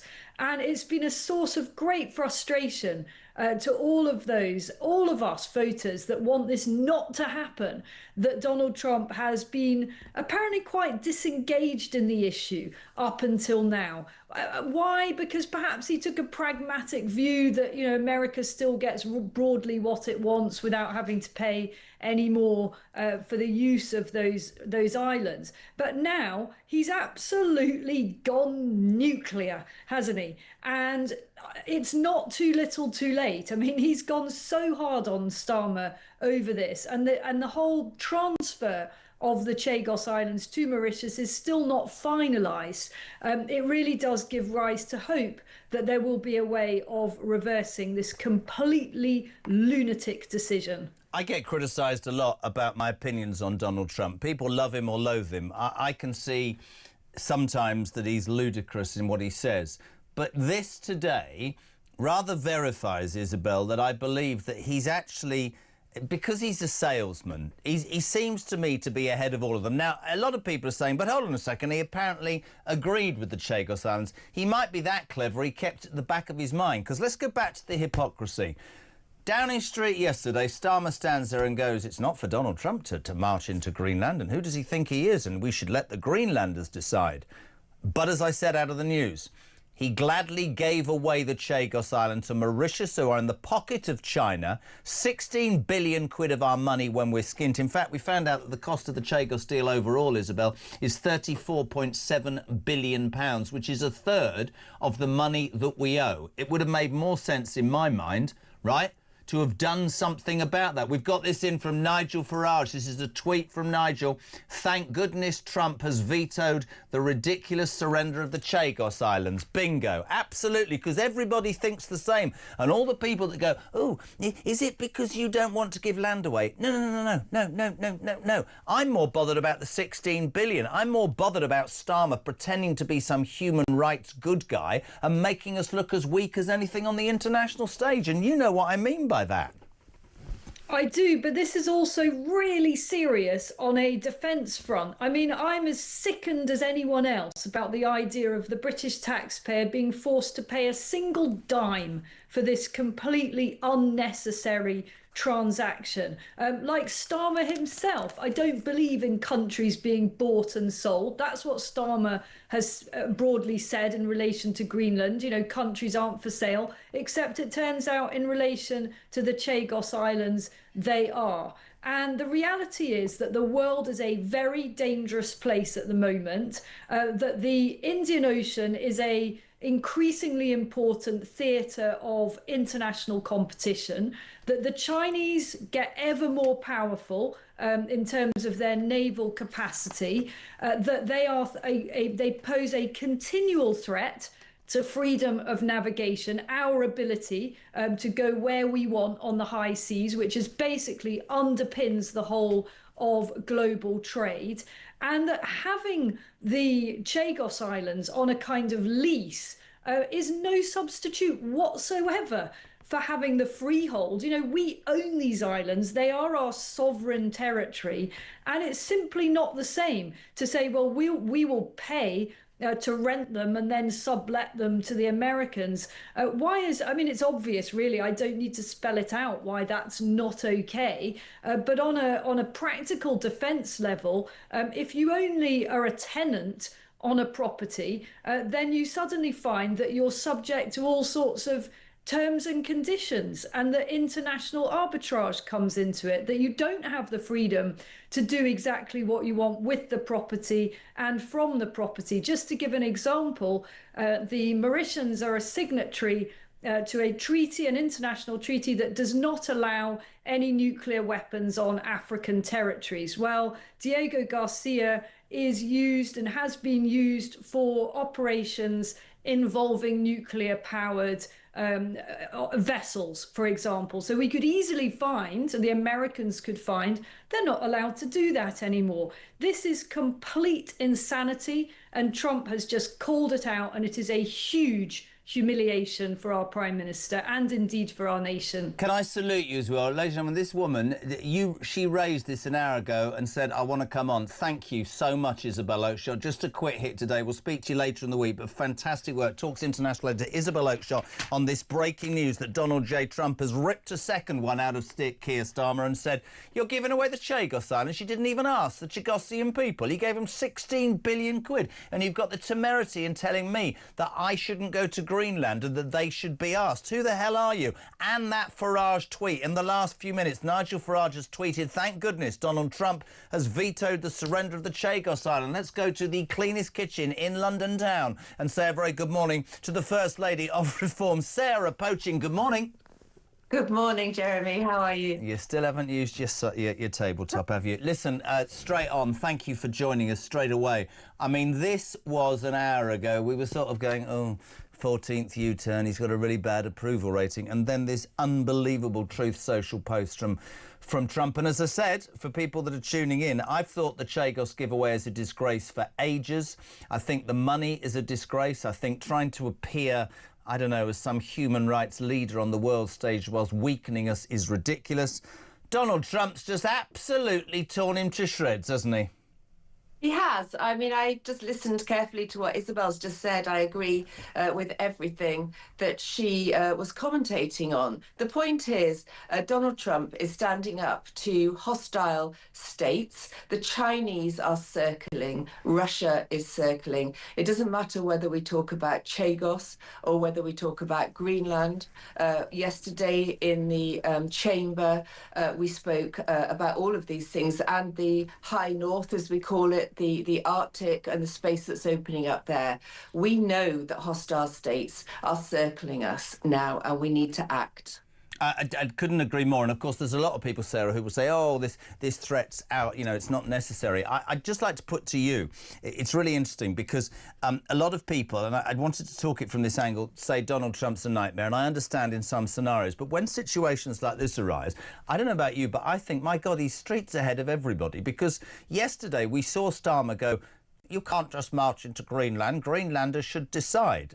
Basically, what Trump's saying on that Truth Social Pact is you didn't do that to Gossians, did you? You just gave it away to look good with your mate Hermer or whatever he's called, and the money. It's complete hypocrisy. And somebody just texted me and said, that'll be the deal. Starmer will have to backtrack on Chagos, which will be a win for everybody, and Trump will say they'll come to some sort of arrangement about the tariffs. That's business, isn't it, Sarah Pochin? Look, Starmer is all over the place and clearly not able to negotiate or even be on Donald Trump's radar. It's quite clear that Donald Trump is calling the shots here, and that Starmer, when you think back to the Reagan and the Thatcher days, they were equals. We don't have that anymore, do we? We are being pushed around by Trump. But what I would say in Trump's defense is, yes, his methods may be unorthodox, but look, he's taking control. He's standing up to these hostile states. Do you think that Donald Trump would sanction a Chinese super embassy in the heart of his capital? Well, yesterday in the chamber, when I challenged the minister about that, she'd spoken about the first, duty of a government is to protect its people, national security. And yet here we are with Starmer letting in a hostile state that wants to sabotage us into the heart of our capital city. I don't think Donald Trump would do that, do you? Of course he wouldn't. Today, of course, is the day that the Chinese embassy decision will be taken, and many people are saying, let me get this absolutely right, Starmer. You're going to pass something for a country in the heart of London, near all of that security and fibre optic cables and everything. You're going to allow that to happen, knowing that China has spied, that there are issues. All his priorities are wrong. Can I just tip my hat to you? You'll get embarrassed. I saw your performance in the Commons yesterday. Let's not go into detail. She basically called somebody a liar, got rebuked, and then absolutely skewered the woman who was proven to be an absolute liar. It was fantastic. Sarah just sat there, took her medicine and went, actually, if I could just read this out. And the woman went, oh, God, I have messed up. Listen, can I also talk reform? Nigel has just tweeted, thank goodness Trump has vetoed the surrender of the Chagos Islands. We would all hope, of course, that this Chagos Islands deal is vetoed. We're all on, I know it's difficult for you, but we're all on defection watch. We had Robert Jenrick last Thursday, Andrew Rossendale. Nigel, of course, said, and I quote, there will be a Labour profile, a person from the Labour Party, on Tuesday. Nobody seems any the wiser, which is, by the way, can I support, I mean, I know, Nigel, can I just say, the way he's kept this stuff secret says an awful lot about the man, because there has not, nobody knows anything. That's right. And, he's an absolute professional when it comes to making sure that leaks just do not happen. So it's quite different from successive governments, isn't it? I mean, you can rest assured, if Farage does become Prime Minister, he ain't telling you anything. We still don't know, but there's no press conference called. Have you any idea at all? I couldn't possibly say, but look, the most important Poaching, what are you giving me? Look at that little innocent face. Does that mean you know, sir? I don't have a lie detector, obviously. I know nothing. Listen, the most important thing about today for reform is the fact that we have a judicial review in the High Court into the local government delay, the local government elections delay. And the judicial review is about whether or not it is legal to deny 3.7 million people a vote in local elections. That's the most important thing that I'm focusing on today. Again, I stood up in the chamber yesterday and questioned the minister on this. How can the British people believe a word they say when only last year, I think it was a junior housing minister, stood up in the House and said, yes, the local elections will be going ahead. They absolutely guaranteed that democracy would not be denied. And there we are, we're U-turning again. Democracy is being denied. Can I just say that was very, very cool, that deflection. I'm not concentrating on that. That was proper skillful, that Poaching. Honest to God, I felt completely skewered myself there. No, you're absolutely right. the appalling decision to take away the rights of 4 million people voting is absolutely what reform should be bashing on about. Just like your opinion quickly as well. Came into another Labour U-turn. I'm slightly... You've got kids. I different sort of opinion to many. Basically, he opens the door, Starmer, because of a backbench revolt to an Australian-style social media ban for under 16s. Now, I absolutely agree that the impact of social media can be and has been so detrimental to many kids from young age to 16.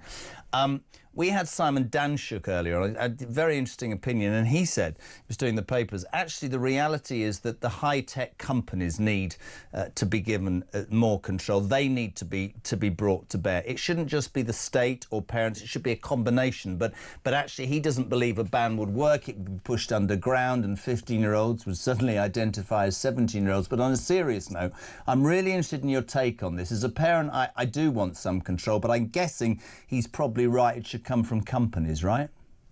I think that there's so much more we can do to get the big companies to police these sites better.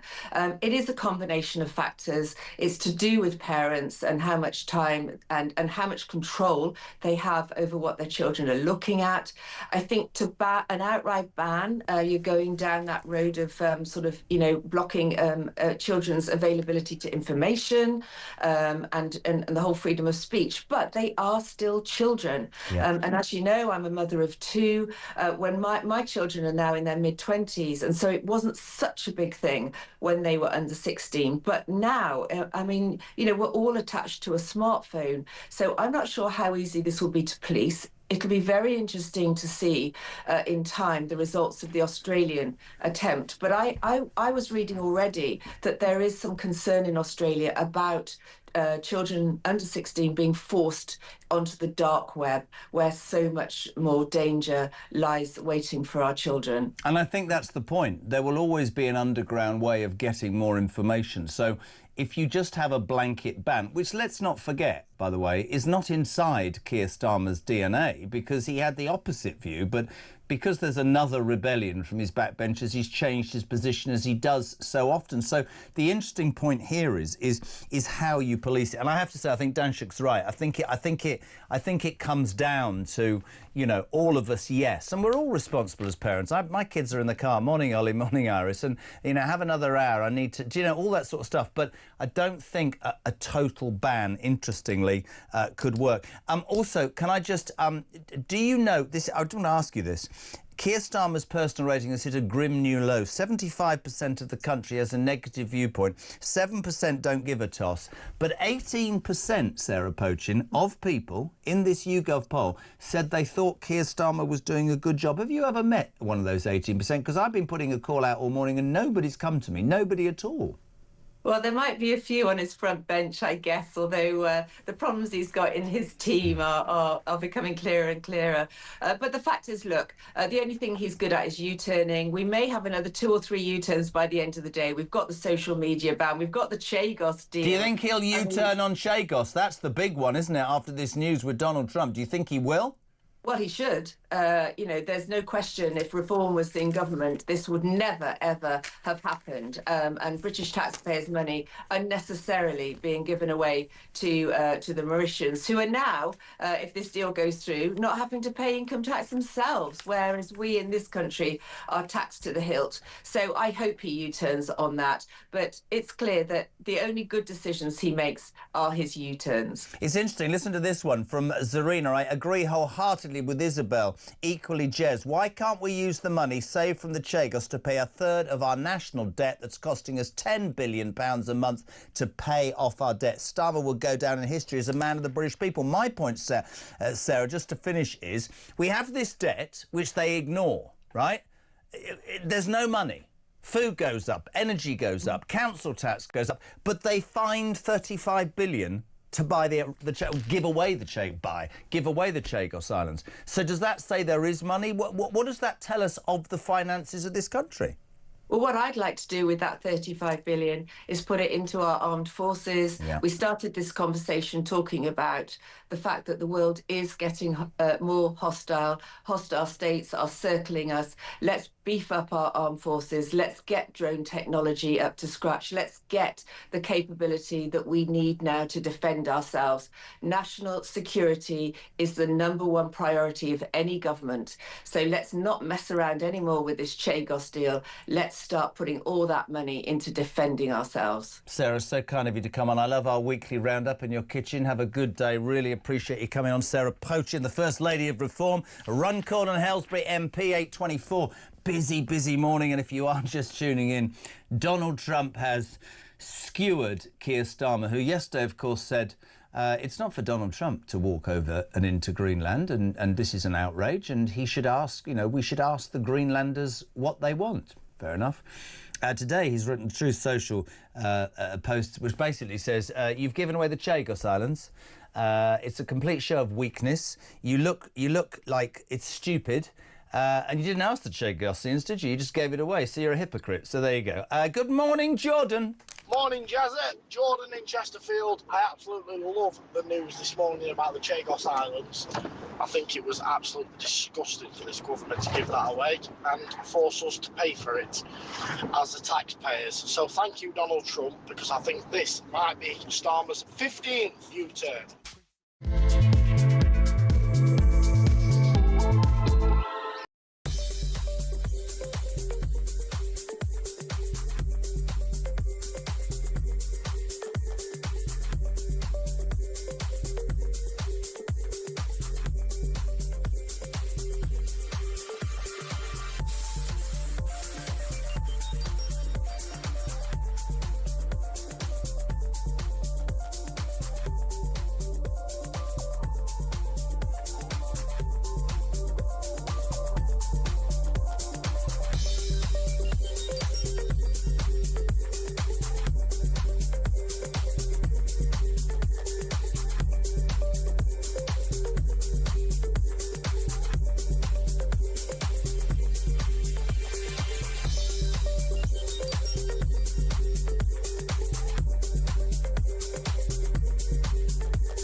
This is the Political Asylum, current affairs, international news, letting criminals off while sending...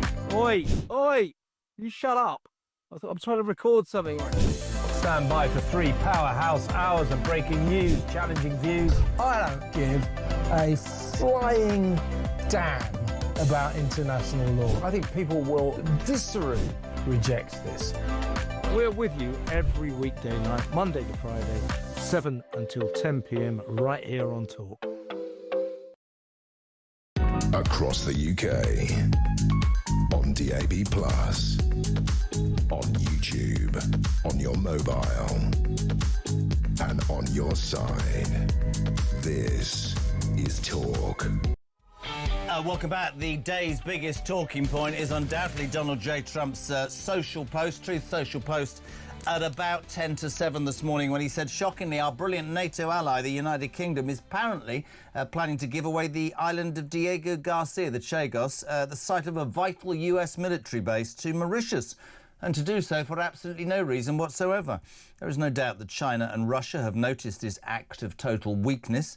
These are international powers who only recognise strength, which is why the United States of America under my leadership is now, after only 1 year, respected like never before. The UK giving away extremely important land is an act of great stupidity. And is another in a very long line of national security reasons as to why Greenland has to be acquired. Denmark and its European allies have to do the right thing. So all the criticism, quite rightly in some spheres, about Donald Trump and Greenland, we ask ourselves this. He's completely skewered Starmer. He yesterday said the Greenlanders should decide. Well, they didn't with Chagos, did they, you hypocrite? Did Starmer know this? I mean, rather, did Trump know this all along? He just played a game. What do you make of it? 87222. Start your message with the word talk. This is anonymous. Jez, let's not sugarcoat it. Trump has strung Starmer upside down by his ghoulies, and it's the best day I've ever had in my life. Brilliant. Pete, how can Starmer give away our property and lands, right, without a referendum? I've no idea. Martin Gibbons. Good morning, JK. Another great show. This is Martin from Cambridge. It all seems more like a Norman Wisdom script to me, this government. If it wasn't so painful for all the taxpayers in the UK, it would be comic. I'm waiting for who the Labour defector is. Have a great day. That's because we're on Defection Watch, 11 a.m. Apparently, according to Reform, Nigel Farage last week saying there will be a major Labour name announced on Tuesday. We haven't heard if there is going to be a press conference, maybe under the guise of what's going on. Nigel's pulled it for today, but let me tell you, nobody knows anything because Farage is bloody good at keeping a secret. I will say this, he's just tweeted, thank goodness Donald Trump has vetoed the surrender of the Chagos Islands. Couldn't agree more. We say good morning to the man in the know, the political editor for The Sun. Look at that lovely lounge. Jack Elsom, good morning, my friend. How are you? Yeah, I'm very good, thanks, Jeremy. Quiet start to the day, as usual, as it always is in a world of Donald Trump. Well, you know what? I was sitting here, and I'm not going to lie, by about 6:30 going, oh, 15th, 14th U-turn. Oh, approval rating not so good. Oh, Badenoch saying she's going to tell off people who want to go to Reform. And then this happened. And Jack, let's cut to it, because it's the only thing people are talking about. I and many viewers and listeners here, and I'm sure many of your readers, have had massive reservations about Keir Starmer appearing or wanting to appear on the international stage as some sort of, you know, humanitarian, human rights good guy who's apologising and somehow paying reparations and giving away our land. But more than that, it was this money that's stuck in my craw that, you know, Mauritians won't pay income tax for, I think, 16 months. Their national debt has gone. You add into that, right, the fact that the Chinese are very close to Mauritius, and you think you really are an idiot. But I know I keep saying it. What Starmer has done with his comments yesterday about Greenlanders and what Donald Trump has done today is show Keir Starmer to be a complete hypocrite, hasn't he? Well, the Chagos deal, I think, was always a spectacular triple fault.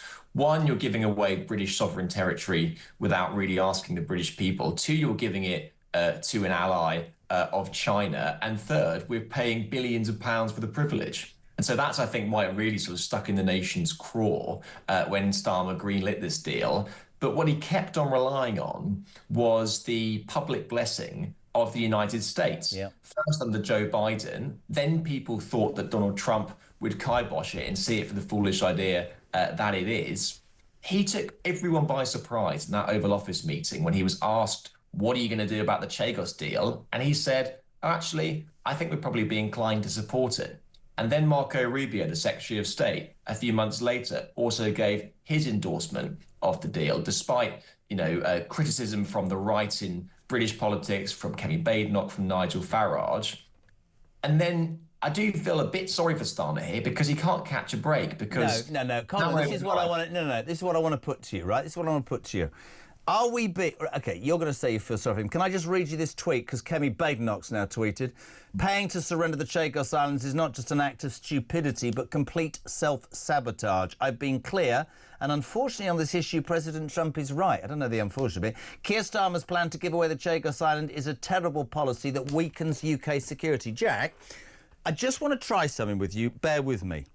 I am, amongst many people, very critical of some of what Trump does, and some of what he does I support. So it's a bit like Marmite to me. You say that he surprised everybody in that Oval Office meeting and was all right about it, and Marco Rubio as well. Are we perhaps not giving Trump enough credit here? Maybe he's bloody streets ahead of all of us, Jack Elson. Maybe he kept this because he had designs on Greenland. I don't know. But there's no doubt you cannot feel sorry for a man who yesterday said, and I quote, Greenlanders should decide, and did not give the same choice to the Chagosians. That's a fact. You can't feel sorry for him for that, pal. Well, I think they're two separate points. I think that you can easily look at the hypocrisy of Starmer's comments in terms of Chagos and in terms of Greenland. I totally understand that and why many people are annoyed about it. But it does remain to be, the facts are clear that we are dealing with a very erratic president that does seem to change his mind depending on the last person he's spoken to.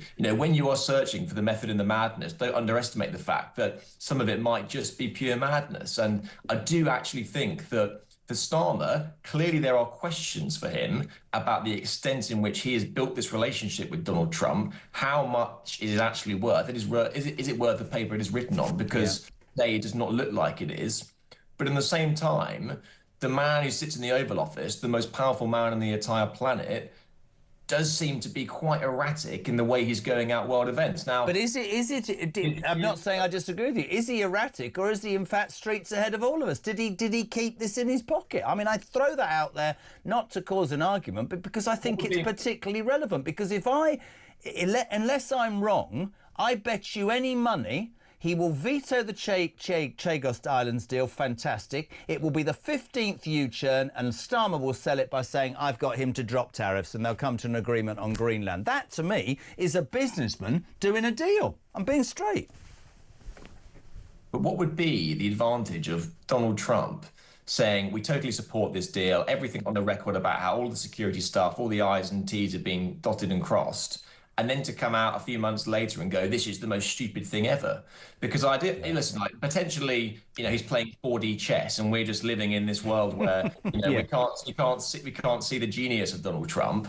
But it does seem that we are now in an age where international rules, norms have been ripped up fine. The old world order wasn't perfect, but it's going beyond that now, because we are having a president who's coming out with increasingly strange statements, often in the middle of the night in America, in which no one can really keep pace with what he's doing. But he's right about the Chagos Islands, Jack, isn't he? He's absolutely right about the Chagos Islands. Farage says, thank goodness Trump has vetoed the surrender. Kemi Badenoch says his plan to give away the Chagos Islands is a terrible policy that weakens UK security. So you can argue, listen, we don't need to get stuck on whether Trump's a genius or he's an erratic pain in the backside. Either way, for me, I don't know how you can say you feel sorry for Keir Starmer, the most unpopular Prime Minister in... Oh, my God, we found him! Oh, my God, I didn't realise, Jack, we found you, because 75% of people in the last Gov poll said that they think he's useless. 7% said they don't care, and I've been searching for anybody in the UK who feel... It's Jack Elsom. He likes Keir Starmer. You're one of the 18%, man. I'm joking. He isn't popular, is he, Jack, to be honest? He's a nightmare. No, he's not popular. And by historic standards, he is not popular. No. And that is why he's not just popular. He's not just unpopular with large elements of the country. He's also unpopular with large elements of his backbenchers, which is why we are now seeing, I think, what has been the 14th U-turn of his time in office, where literally days after Labour MPs started throwing their weight around in terms of getting this ban for social media for under 16. Yep. Starmer, who previously was very resistant to the idea, has now crumbled like an oatcake. And so yet again, we are seeing the might of the Parliamentary Labour Party really, asserting their dominance over number 10 Downing Street, because Starmer knows he's in a vulnerable position and his political career lives or dies with these 400 odd MPs. And enough of them have come over the top today and said, we do think that social media should be banned, and therefore he has moved on it.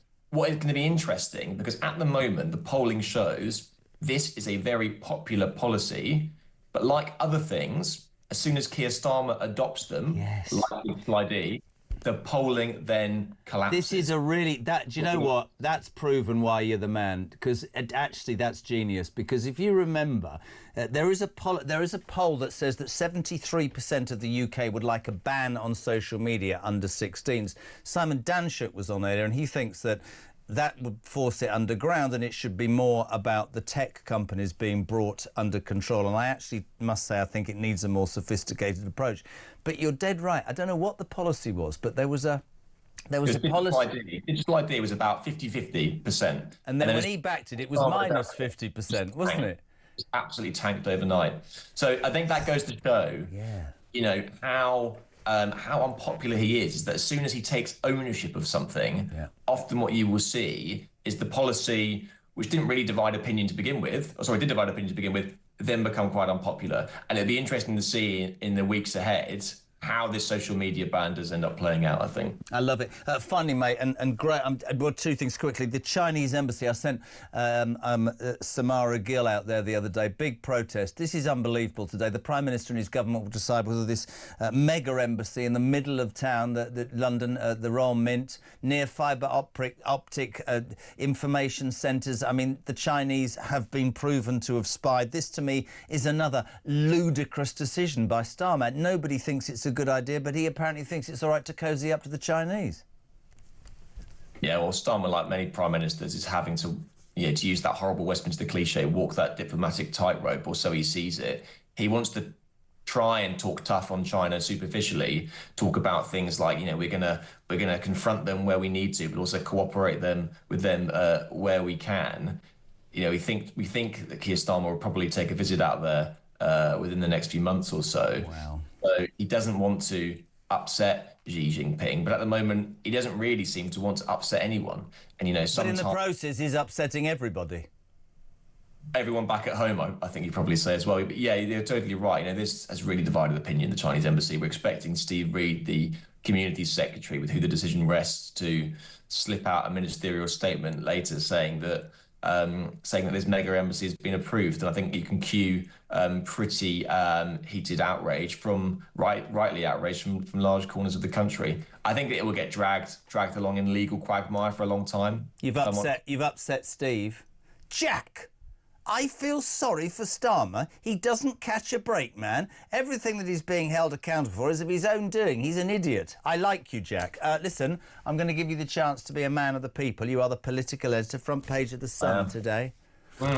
Oh, my goodness me. I'm done with my fan. Let me tell you a story about this Beckham thing. My eldest daughter, Harriet, right, 35, right, texted me, Dad, call me. Hi, Danny, you all right? She went, forget World War III, forget Greenland, forget this. Have you heard about Brooklyn Beckham? He's gone nuclear. And I went, what? Sat on the sofa eating chocolate. Her husband, like me, going, what the hell's this about? Obsessed about this feud. So originally I was on the side of Posh and Bex and thinking, this Brooklyn chap, clearly he's a petulant little so-and-so who is throwing everything back in his father's and mother's face, who have given him everything, a life of luxury, great start in life. Nepo. What works. Nepo. But when I read his 6 Instagram stories last night, I did actually sort of see it from his side. And I think it'll be very interesting now to see what happens to Brand Beckham. Clearly, there is some truth in the fact that everything is stage managed, everything is polished. I can understand that from his side of things. It'd be interesting to see the Beckham's response. Yeah, my only point would be you wouldn't be where you are with your girlfriend who's worth billions, and you've got even more money if it wasn't for your parents. But listen, fantastic. What I love is that Jack Elson, the political editor, is the only person who's been able to talk about the Beckham feud today. Somebody said to me, are your family feuding? I said, no, my parents are dead. Jack, listen, you're a top man. Maybe they need Jeremy Kyle to go in there. I'll tell you what about a one-off special? The Jeremy Kyle show comes back. Let's get Brooklyn on the Jeremy Kyle show. He's that way. Can you imagine?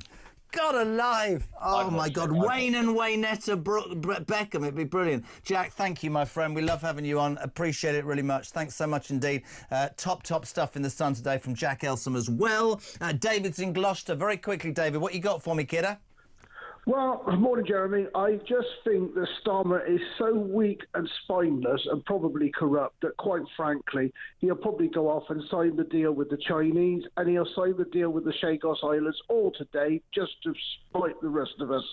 That's how I really do think he is. I'm not saying I disagree, but I think he's absolutely petrified by Trump. I don't think he knows how to deal with Trump. We said it earlier on the show. I think you deal with Trump by being strong, by standing up to him, by answering him back, and you'll gain his respect. I think Starmer kowtowing, that image of, I'll pick up your papers for you, come and see the king, just doesn't work. And I think Trump's been buttering him up and has now absolutely dealt, the blow that he was always going to blow. David, appreciate your call, appreciate your support. We'll say good morning to Steve. Morning, Jezza. Steve from Manchester. Regarding this Chinese embassy, I think it's plainly clear, Starmer is a known communist, and he's just cozying up to his communist buddies in China. The man is a disgrace and needs to get out of power now. Great show, mate. See you later. Bye.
across the UK, on DAB+, on YouTube, on your mobile, and on your side.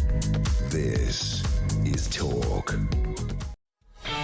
Welcome back, 17 minutes to 9. So, Julia Hartley-Brewer, fantastic interview yesterday with Robert Jenrick here from 10 o'clock, and Ian Collins from 1 o'clock this afternoon, the voice of the people. Farage has responded to Donald Trump ripping Starmer a second one. Thank goodness Trump has vetoed the surrender of the Chagos Islands. Kemi Badenoch, paying to surrender the Chagos Islands is not just an act of stupidity, but of complete self-sabotage. I've been clear, and on this issue, President Trump is right. Keir Starmer's plan to give away the Chagos Islands is a terrible policy that weakens UK security. Wherever you've been this morning, we were meandering slowly on 14th U-turn, lower approval rating than anybody else. Bang, 7 o'clock, this Truth Social post from Trump, and I'll just press. He basically said, giving away the Chagos Islands is stupid, it's weakness, there's no reason, China and Russia are circling, you're a bit inept. And we all went, that's brilliant, because yesterday, it's probably all about Greenland, let's not lie, but yesterday Starmer said, you can't just walk into Greenland and just do what you want, you've got to ask the people. But you didn't ask the people when you gave away the Chagos Islands. The Chagossians didn't get a say in it. And you've given away 16 billion of our money. Somebody gave me this figure. Thank you. It was Christian. The cost of Starmer's Chagos deal in total is nigh on 35 billion quid. It's a third of our national debt. Jeremy, Margaret in North Yorkshire. Margaret, the Hypocrisy Award is actually Badenoch's. The Tories started the Chagos Islands giveaway. That's a very good point. Steve, oh, he's already ripped Jack a second one as well. Gary, why ever would you give away land and then pay for the privilege? Yeah, I was thinking about that. Got a house, got a field next to it. I haven't, I'm just making a thing. Mark, have my field and £1 million. Sorry, it doesn't make any sense. It's not really the right way to go about things, is it? I just want to change tack because I know that this is the sort of story that will send you lot over the edge. I read this last night and I literally said to Christian, no! Shamina Begum could be free in days. Yes. Not free to come back, but free from where she is. Syrian detention camp. Violent clashes outside the prison walls. Begum, 26, was stripped of her British citizenship in 2019. Good, after she travelled to Syria to join the terrorist group which killed people and beheaded them. Strasbourg judges could now trigger a new legal battle with the government. Oh, God, over blocking her return. We'll say a very good morning to former head of National Counter-Terrorism Security, Chris Phillips. A very good morning, Chris. How are you? Good morning, Jeremy. Very well, thank you. Good, thanks for joining us. This Shamina Begum thing, why is it not possible for somebody in high-ranking authority to say, no, you're not getting it back, I don't give a toss about any European court, you married, you went to a country, you're not an innocent girl, you knew what you were doing, the man you had children with killed people, you're a disgrace, sod off. Sorry to be blunt, I don't understand it.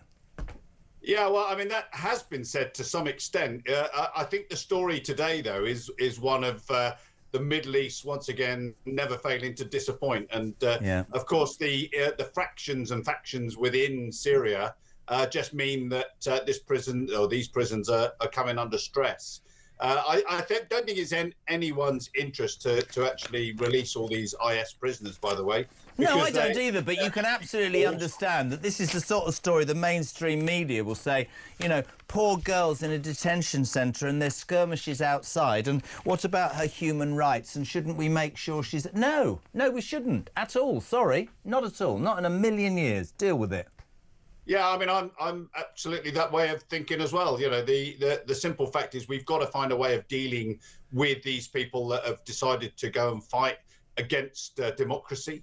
I think that the bigger issue is the reason that she can't come back to the UK is because our criminal justice system is so poor, so weak, that we know for a fact that within a month of her returning to the UK, she'd be living in a council estate somewhere in London. So I think that's the bigger issue, actually, is our weakness with our criminal justice. And I agree. And the reason, Chris, I was really keen to get you on as former head of National Counter-Terrorism, there is, let's be honest, people are looking about this from poor young girl went at 15 and got indoctrinated. I'm talking about a woman who's been married to a terrorist who would presumably have information, contacts, and has been at the centre of this.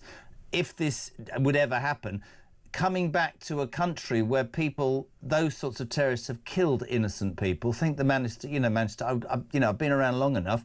That's why, and you would know this, counter-terrorism, she'd be a security threat. And, maybe she would be a security threat. She would be a security threat, but we have to also judge the fact that there are a huge number of people here already that are a security threat. It concerns me that those people are still wandering around the streets, to be quite frank. Yeah. And one more or 10 more or 20 more, as we would see if these prisoners, because it's not just her, there's a number of others that are there as well that would be equally as bad. Great. I really appreciate it. Do you think that she'll ever come back? Please say no. Oh, well, you know what? I hope not, but I just know how weak our political system is, and I know just how weak our criminal justice system is, and I've thought all along, I think she probably will end up coming back at some stage. And possibly on a boat, Jeremy, possibly on a boat across the All right, listen, let me just bring it down a level peg or two. You are the former head of National Counter Security, so you should have an opinion. Are you Team Brooklyn or Team Posh and Becks? Listen, Posh and Becks have been a great boon to this country. I really do think so. He is the sort of bloke that I would want as my son, and I'm talking about David Beckham now. And I think he's a great guy, and it's just sad when these things play out in the national press. Have you done some private security work for the Beckhams in any which way? Never. No, I don't think you're right there. Good man, Chris Phillips, thank you very much indeed. This is Talk Breakfast, 10 to 9.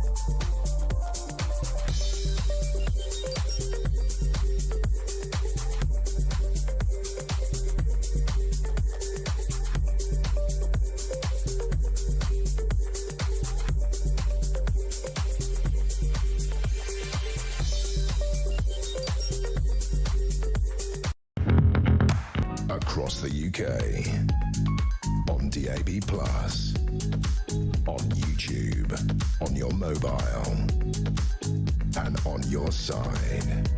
This is Talk. Welcome back. Sport in a jiffy. What does that mean? Anyway, there you go. This is Talk, the home of common sense, and where the working Brit comes to have its say, and we are literally all going, woo! Go on, Donald. Just before 7 o'clock, Donald Trump posting on Truth Social, shockingly, our brilliant NATO ally, the United Kingdom, is currently planning to give away the Chagos Islands, the site of a vital US military base, to Mauritius for no reason whatsoever. He basically says international powers see only strength, this is weakness, and he basically says it's a great act of stupidity. Everybody's reined in on Starmer and gone, there you are, this special relationship means nothing, you're just his bleeding poodle, right? What's really interesting is the hypocrisy thing that Simon Danshuk brought up earlier. Yesterday we saw Starmer doing his press conference saying, who does Donald Trump think he is with Greenland? You can't just walk in there, you've got to ask the Greenlanders. But you didn't ask the Chagossians, did you, Starmer? You just gave it away to look good on the international stage to your human rights mates, and you cost us $35 billion.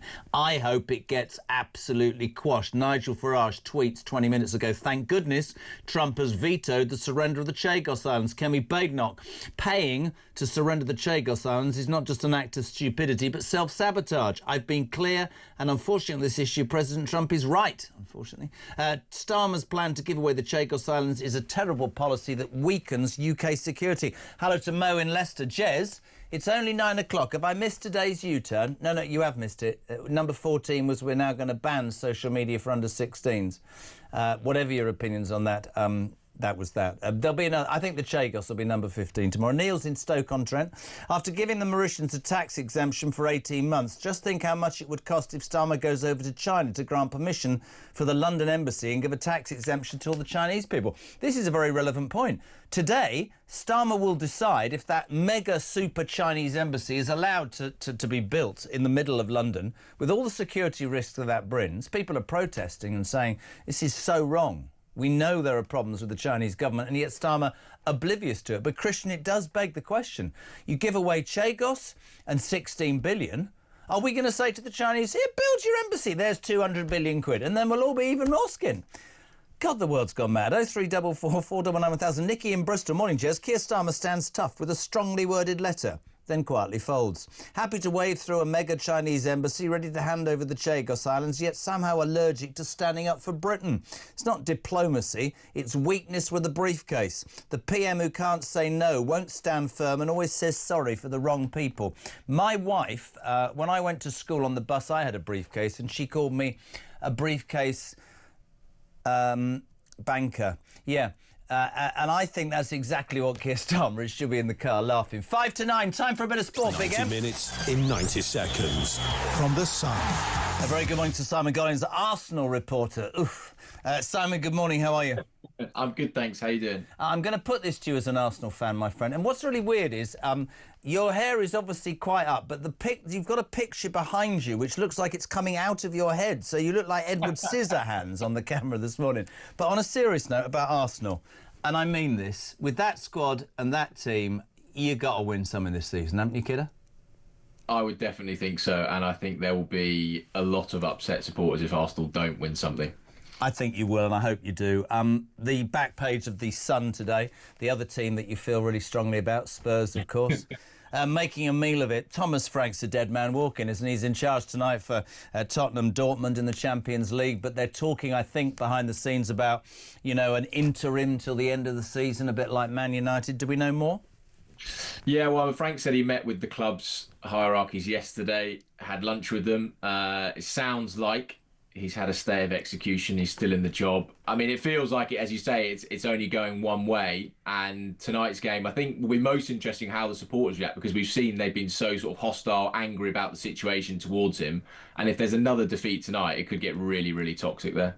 Yeah, it seems to be happening with so many of these clubs. And on a serious note, you know, Mikel Arteta, I started the conversation, has been given 6 years. So many of them seem to get about 6 months. And it is, you know, they talk about a project and they talk about, you know, what's important. And yet you have to win games, because if you don't, fans turn on you, right? Yeah, I mean, the fans still have a huge power in all this. And that is a big thing with Arteta. If you remember back, he had his difficult period, his rocky period during COVID, where there were no fans there. And I do think there are some people who wonder how different would it have been for Arteta if there had been fans in the stadium voicing their displeasure at how the team was doing. I couldn't agree more. The big transfer yesterday, Mark Gay from Crystal Palace for 20 million. I mean, that has caused Oliver Glasner, who I would watch for Spurs, by the way. Pep, he can really step up to the mark. 20 million for Mark Gay is a fantastic piece of business, isn't it? Yeah, well, you look at the money being spent in this market, it is really, really good business. And we talk about Arsenal and, you know, worrying if they're going to win something. City's defence has been pretty ropey the last few weeks. So to get Mark Gay in for that fee, I think that could make a big difference. I think they've bought really well. And in fact, I think on the basis of losing all those games and not really attempting to talk themselves up last year, I think they'll... I see football teams have sort of shelf lives, and I think Arsenal are now at their peak and need to win, but I think Man City will build it back up again. Do you want to mention how brilliant West Ham did in beating Spurs the other day? Well, we talk about people being under fire. I mean, Nuno needed that result, and what was the irony of, you know, Nuno, former Spurs boss, goes there and maybe puts the last nail in Frank's coffin. Absolutely. And to finish, because you work for the Sun, are you team Brooklyn or team Posh and Becks? Oh, I mean, the whole thing is just really, really sad, I think. It's very genuine. Yeah. I think I'm on the team David Beckham side. It's hard to not be growing up watching that man play and not be on his side. Good man. Great to have you on. Simon Gollins is an Arsenal reporter, but we'll forgive him for that. I don't know what the star's on my... I don't want a bloody Daily Star on the front of my thing. What is it? Almost 9 o'clock. 0344 499 1000. What do you think of Trump and Starmer and the whole caboodle? You can also, of course, send a text. 87222. Please do start your message with the word talk. A very good morning, Andy.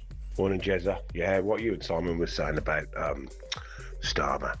I've said that from day one. He's just not up to the job. You know, you can tell the way at PMQs where he's pretending to scribble things down when he's being asked questions, which he don't answer, by the way. And I just think that, like, it's too big for him. He's all right in a department, I suppose, and, like, presiding over that where he's got full control. But obviously being a PM, you haven't got full control.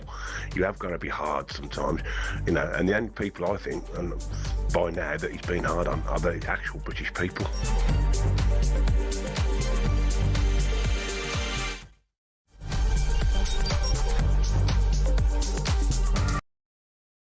Journey of me following the migrants went from sort of 10 in the morning all around the clock to late at night, to the point where you know, on buses, on trains, through streets, at every key point, French military police and the French police, they were there. They were on the bus taking down notes, taking pictures, but not doing anything to deter the migrants or stop them, just being there.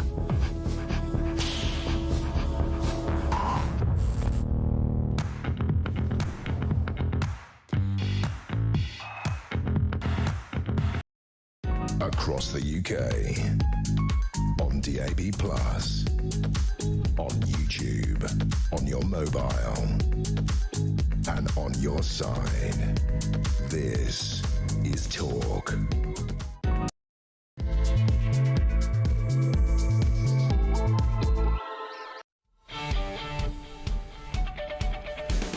Welcome back to the fourth and final hour of Breakfast and Talks, the Jeremy Kyle Breakfast Show ahead of Julia at 10 o'clock. And that breaking news 2 hours ago will not go away. Donald Trump posting on social media, on the Truth Social, this.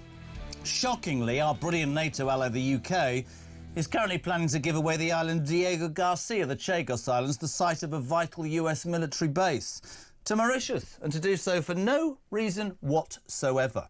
There is no doubt, says Trump, that China and Russia have noticed this as an act of total weakness. These are international powers who only recognise strength, which is why the United States of America under my leadership is now, after only 1 year, respected like never before. The UK giving away extremely important land is an act of great stupidity and is another in a very long line of national security reasons as to why Greenland has to be required. Now, the reason we've all jumped on this was best summed up by Simon Danshuk, ex-Labour MP, reviewed the papers this morning, now a Reform defector, but that's not the point. He nails the hypocrisy of Keir Starmer. Have a listen.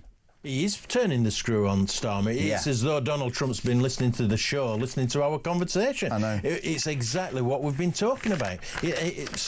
Trump says there is no doubt that China and Russia have noticed this is an act of total weakness. Of course it is. This is weak leadership. This is Starmer all over. And thankfully, Trump is calling him out. He's saying exactly what we've been talking about. Starmer is a weak leader, and it's seen all over the world. It's, you know, it's a disaster. The hypocrisy as well. Because what Starmer's also saying is it's for the Greenlanders to decide what happens to Greenland. Yep. Well, that's not what he did with the Chagos Islands. Thank you very much indeed. Total hypocrisy. And he's being called out by Donald Trump. Thankfully. And more than that, we found this out that'll interest you.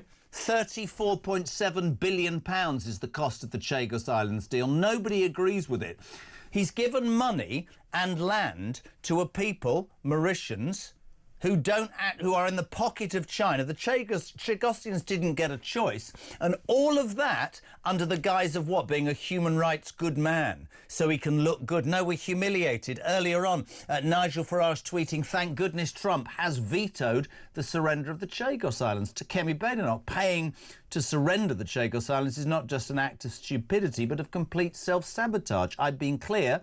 And unfortunately on this issue, Trump is right. Keir Starmer's plan to give away the Chagos Islands is a terrible policy that weakens the United Kingdom. Sharon, good morning. I woke up this morning expecting, another day, another dollar. Oh, I've got a smile on my face. Good old Donald's come in and saved the day. This to do with Chagos is absolutely, everybody I speak to have said it's an absolute stupid plan. And I hope Donald Trump takes him to account and makes him squirm. But this is one happy bunny. Good show. Sharon from Yorkshire. Lovely. Let's go straight to Westminster, to the Shadow Business and Trade Secretary, and say a very good morning to Andrew Griffiths. Andrew, good morning. Good morning. Got the coat on, sir. Fresh January morning. Thank you for your dedication. Your boss, Kemi Badenoch, has just come out and said that paying to surrender the Chagos Islands is not just an act of stupidity, but of complete self-sabotage. She says Starmer's plan to give away the Chagos Islands is a terrible policy that weakens UK security, which I think sort of nails it, because yesterday, Andrew, he stood at that ridiculous press conference and said Greenlanders should decide, but he never asked the Chagossian people, did he? He did not, and we know that peace comes through strength, through willing to be standing up for yourself. The Chagos deal, which the Conservatives have opposed since the very first time it was announced, is a terrible deal. Economic self-harm, sabotage, damage to British taxpayers, damage to the pristine marine environment, and it's got some very important national security assets which cannot be replicated anywhere else on the planet. It's a terrible deal. Starmer's becoming adept in U-turns. He should be U-turning today, showing that the UK is willing to stand up for itself, growing a backbone, and then on this, President Trump is right, but it shouldn't take a US president to tell a British Prime Minister what the right thing to do for Britain is. But you're absolutely right, but the hypocrisy of Starmer is now internationally laid bare. He stood there. None of us agreed with Trump, although you might disagree with me. I think it's posturing. I think Donald Trump is a businessman who's probably had this in his pocket. I'm coming into Greenland, and the world goes, no, you can't do that. And he's basically saying to Starmer this morning, you've got some front, haven't you? You stood there yesterday and said, oh, it's up to the Greenlanders, and today, you know, the truth is you didn't ask the Chagossians. Can you clear something up for me, Andrew? Several texts earlier saying that the Tories started discussions about giving away the Chagos Islands and that there's slight hypocrisy in your position. Can you just justify that for us, if that's OK? Yeah, there's a gazillion world of difference between having ongoing discussions that never reach a conclusion, that don't actually end up in a deal, and something that says we're going to, advised by my legal North London buddy friends, we're going to enter into a deal with Mauritius that's never owned these islands, and what's more, we're going to pay them £35 billion of hard-pressed British taxpayer money. This is a terrible deal. The Conservatives would never have done this deal. It's one thing to talk to any international country. It's another to do a terrible deal. No, I get that, but security of this country. I get that, but just for my viewers and listeners who are questioning, and we're always grateful because we get you, the Tory party side. Why would your party have even entered discussions on giving away, as somebody said, land that's the United Kingdom's and is a massive security and important area? Well, they didn't end up in a deal. So look, you entered foreign policy discussions about all sorts of things all the time. That's a million miles away from actually having a conversation that leads to a deal. So I think that's very clear to people. I mean, we talk about all sorts of things. It doesn't mean that you end up doing them, least of all on ludicrous terms, that the Conservative Party has been very, very clear. So I know there's some people that sort of want to try and throw some smoke. Maybe they're from different political parties. This is not a deal that was done by the Conservatives. The Conservatives weren't talking about a deal that looked anything remotely like this, and this is all on Starmer. We've opposed it from the very beginning. It was Conservatives that teased out, against the government's wishes, that £35 billion cost. It's Conservatives that have called debates in Parliament, put down questions, and Conservatives that will be voting against this deal when it comes to Parliament this week. Andrew, quickly, we're on defection watch here on Talk at 11 o'clock this morning. Nigel Farage making the point last week that a high-ranking Labour person will be announced. Nothing yet. We're just waiting to hear. He's the master of secrecy as well. Obviously, on the back of Robert Jenrick last week and Andrew Rossendale yesterday, we read that Kemi Badenoch warns Tory MP she will not tolerate any more psychodramas after Shadow Ministers defect to reform, saying any who want to undermine or destroy the party will be dealt with. I know you've got a sense of humour. What sort of punishment did she threaten you all with if you dared to defect, Andrew Griffith? Well, I've got a sense of humour, but I've also got a sense of optimism, and I think the Conservative Party is taking very seriously its job of opposing this government. That's what we do day by day. That's our apprenticeship for one day returning to government. And I'm actually excited and optimistic about putting in plans to fix some of the challenges that our country faces, that yes, maybe governments of all different political flavours haven't been fully honest about and haven't been equal to the task. That's what I'm doing here in Westminster. That's why I came into the Conservative Party after 27 years in business, to fix some of those challenges, and I think we can do exactly that. Do you think that your party is stronger or weaker without Robert Jenrick and as Andrew Rossendale? Look, I don't ever play or comment on personalities, but clearly any team is stronger if everybody is trying to put the ball in the enemy's back of the enemy's net. And so if you've got people on the team whose mind is somewhere else, then of course it's better that they're not part of the team anymore. It leaves the rest of us to get on with that purposefulness set of plans. Andrew, it's great to have you on, mate. We really appreciate your honesty and your integrity, and thank you for joining us on Talk Breakfast. Andrew Griffiths, Shadow Business and Trade Secretary. Let's go to a man who used to be the Deputy Chairman of the Conservative Party till in his lies he saw the light, or basically just got offered a large amount of money. Jonathan Gullis, a very good morning, sir. You defected to Reform. I read something about you I didn't know the other day. You're already a mayor. Where's that? What? Are you a mayor? So, I can't believe I'm doing this. I'm the mayor of Kidsgrove, which is a little parish council up in my old constituency, which I'm very proud. It's a ceremonial role, Jeremy. I'm raising money for two amazing charities. Cops UK, which is about police officers who have lost their lives in the line of duty, their families get taken care of, and the Tri Services, which is about supporting our amazing veterans. So you've completely and utterly destroyed what I was going to say there, haven't you? You've absolutely... Policemen and women who lose their lives, serving veterans, I'm fully behind you. I was going to say, bit of a come down, Deputy Chairman of the Tory Party to a mayor of 3 people somewhere in Stoke. But listen, fantastic. 25,000 people, Jeremy. 25,000 people. Don't talk Kidsgrove down, my friend. I would never do that. Morning, JG. An overview to start with. Starmer ripped a second one this morning by Donald J. Trump. I mean, this... I think most people, Jonathan... understandably, myself included, were like, no, you can't just walk into Greenland and take it over. You can talk about the security issues and you can have that debate. I've been very cynical for a long time about NATO, not a massive fan. I think he rattled his sabre when he got elected and said to them, hold on a minute, I'm paying all this and you're not, and they all jumped into line. But with this Truth Social post this morning saying that the giveaway of the Chagos Islands is an act of stupidity and weakness, and more than that, what it says about Starmer's hypocrisy and that, you know, he'll pontificate about Greenland, they should decide, and then push this upon Chagosian people without asking them and give away our money, this absolutely shines a light on this man's incompetence, doesn't it? Look, totally. President Trump is entirely right about the stupidity in the UK handing over sovereign territory, an important military base, and giving away £35 billion of British taxpayers' money to do it to an ally of China, who we all know are a major national security threat. It makes no sense. I'm somewhat frustrated that President Trump originally had backed the deal. I'm hoping now that he will renegade on that. I'm going to ask you this because you were an MP. You were the Deputy Chairman of the Tory Party. Now you're Mayor of wherever.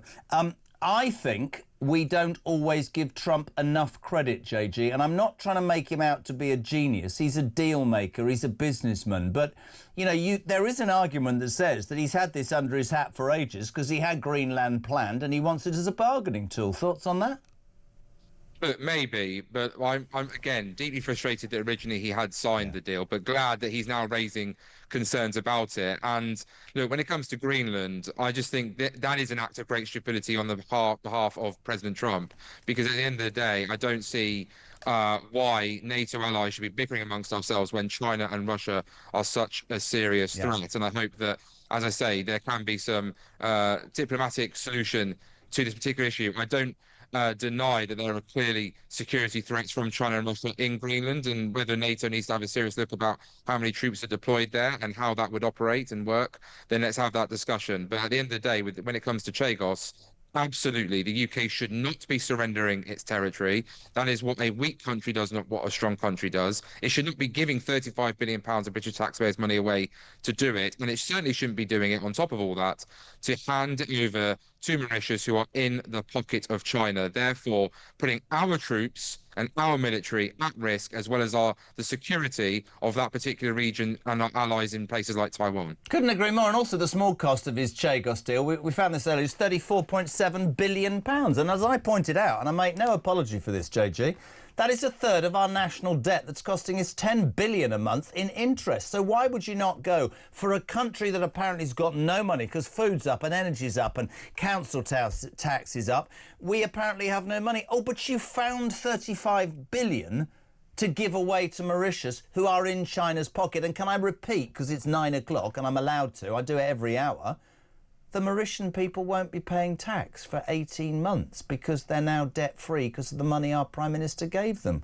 It's ludicrous, Jonathan Gullis. Jeremy, as you... Sorry, go on.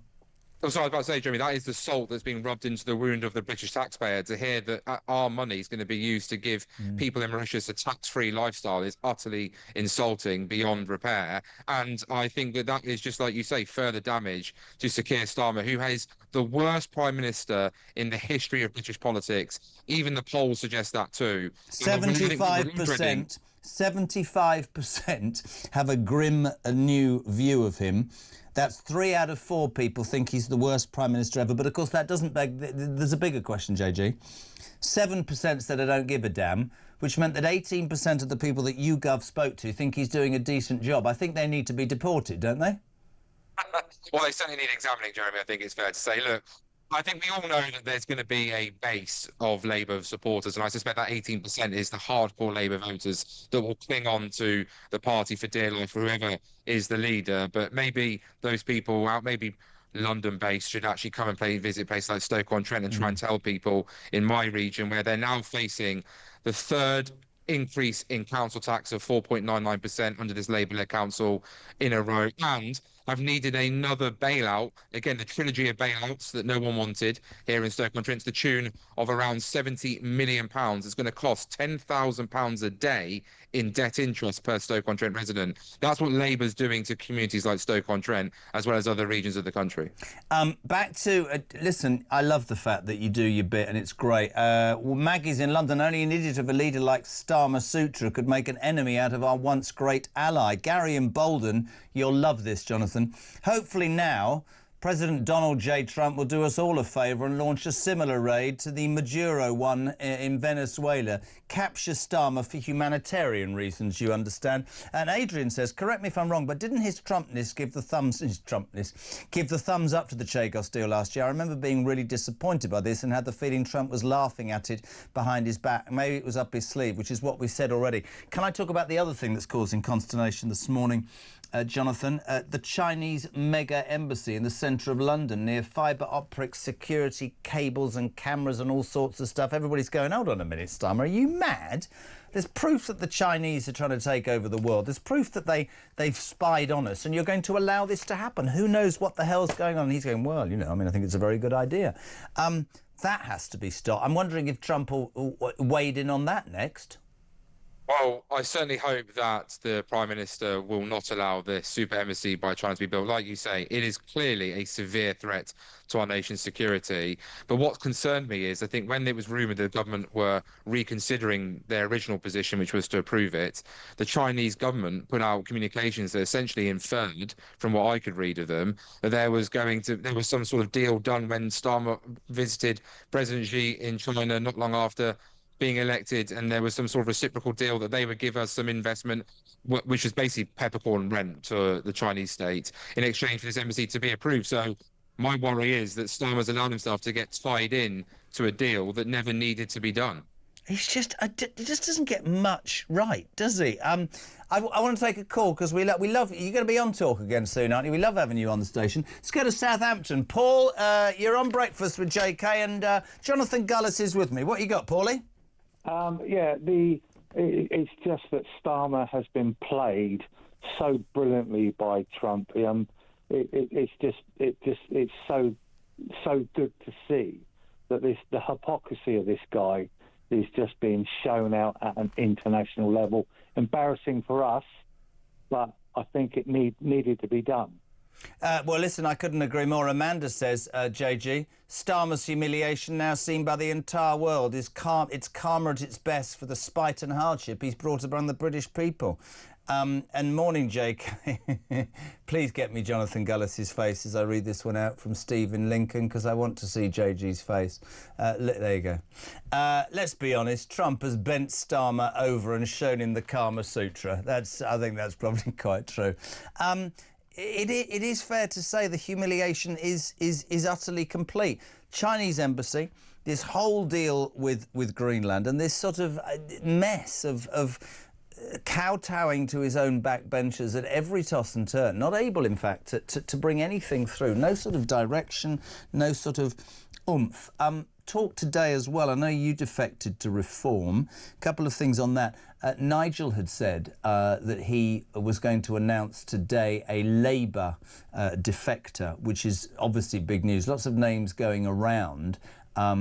Certainly Baroness Kate Hoey, but I mean, I don't think it's her. She hasn't been a Labour member for 8 years. Obviously, a tick would be if somebody from Labour came over to Reform. Where do you stand on the, and this isn't against you, where do you stand on the criticism amongst certain Reform voters who go, are you joking? This is just becoming the Conservative Party 2.0 and people are out to save their political skin? Well, I can understand why some people may feel that way, and I've been very clear with the members I've met locally, and I've visited a number of Reform branches, that I'm here to be part of the team. That we've got local elections in May in our local area. I'll be out working hard, knocking on doors, delivering leaflets to make sure we deliver Reform councillors and win control of Newcastle under Lyme Borough Council. And I think it's for people like me to show that we're serious by going out of our way to ingratiate ourselves with the membership and show that we're going to be one of the chaps out there on the front line doing what's needed to do to raise funds. Not just for the glory, you mean, not just for walking into a seat because you've decided that's the way back. Show through your efforts that you're serious with the message. What did you make of Robert Jenrick's defection, Andrew Rossendale, JG?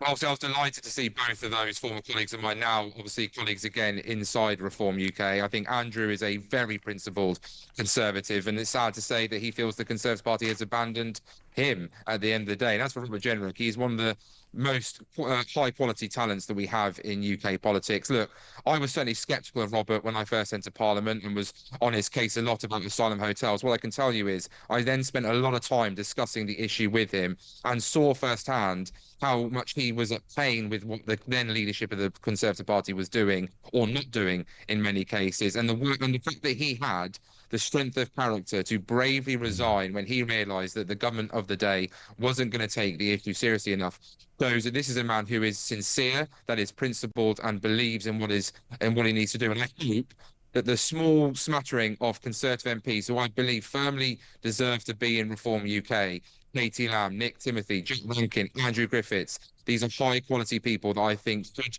join Reform UK, because it's clear now that Reform UK is the only party. You just mentioned Andrew Griffiths. I just mentioned him. You think he could defect, do you? I don't think he will, but I hope he does, because I think he's a brilliant communicator. I think he's a brilliant minister and parliamentarian. I think he adds a lot of experience from the business world as well. And as I say, what we want is true Conservatives who stick to their principles and values. And Andrew, Katie, Nick, Jack, these are people I think that have are very good people who have shown that they are the future of conservatism. It's just a shame that conservatism doesn't live in the Conservative Party. I was slightly concerned because last weekend you talk about going out and knocking on doors and delivering leaflets. Some of us did 17 hours interviewing 200 would-be MPs in my guise as an independent broadcaster, before anybody says anything. 200 MPs I interviewed to be MPs in the Senedd or in the Scottish Parliament. And I thought, well, when I'm going to be doing it again before the election, I'm going to have to deal with your ugly mug, aren't I? Jeremy, if I do put myself forwards and end up being grilled by you, it's certainly something I'm not going to look forward to, because you know too much, my friends. Well, somebody said to me, if you ever stand, you're going to have to interview yourself. That'll be good. JG, honestly, we love having you on. Get on Talk soon. And on a serious note, this man, and I'll say this again, This man is a proper local politician who cares about the Stoke-on-Trent area. And if you are in that area, you know, go and listen to him because he talks an awful lot of sex. Sex? An awful lot of sex. Well done, Jez. An awful lot of sense. He might well talk a lot of sex. I've no idea. At 9:25, it's Tuesday morning. We're live across the United Kingdom. This is JK on Breakfast on Talk. Of course, if you want to be on with your voice notes, 0344 499 1000, text to 87222. Samara Gill, our roving reporter, has deigned us with her presence out of bed and into the studio 5 hours after the rest of us. Morning, Wayne. Jezza, I live in Essex, more specifically Burnham on Crouch, quite literally the arse end of nowhere. My 8-year-old daughter, no social media, has an iPad for schoolwork, that's as far as it goes. On a drive to school this morning, she heard you mention Keir Starmer. She then started going, Daddy, Daddy, do you know this song? Keir Starmer's up. I literally had to pull over in laughter. She's 8 years old. She hasn't got there from anything but normal TV or sports events and from the school playground. Even my 8-year-old daughter knows what Keir Starmer is. Oh man, we need to get rid of him. This country is doomed. Forget social media. Just get that limp wet wipe out of number 10. Oh my days.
The problem with the Tory party is that a third of the Tory party basically should be in the Lib Dems. Another big chunk don't really care one way or another, are not waking up every morning driven by a deep desire to change the country, not angry at the state of the country. The party overall, particularly in Westminster, is unrepentant for the mistakes it's made, and it will never be able to move on. I think this is why it is going to die as a political organisation, because it can't accept that.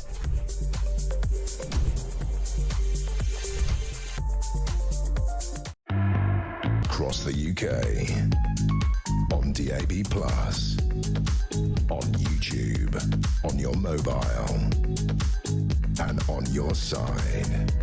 This is Talk. Welcome back, my friends. Just gone 9:30. Julia Hartley-Brewer here from 10 o'clock.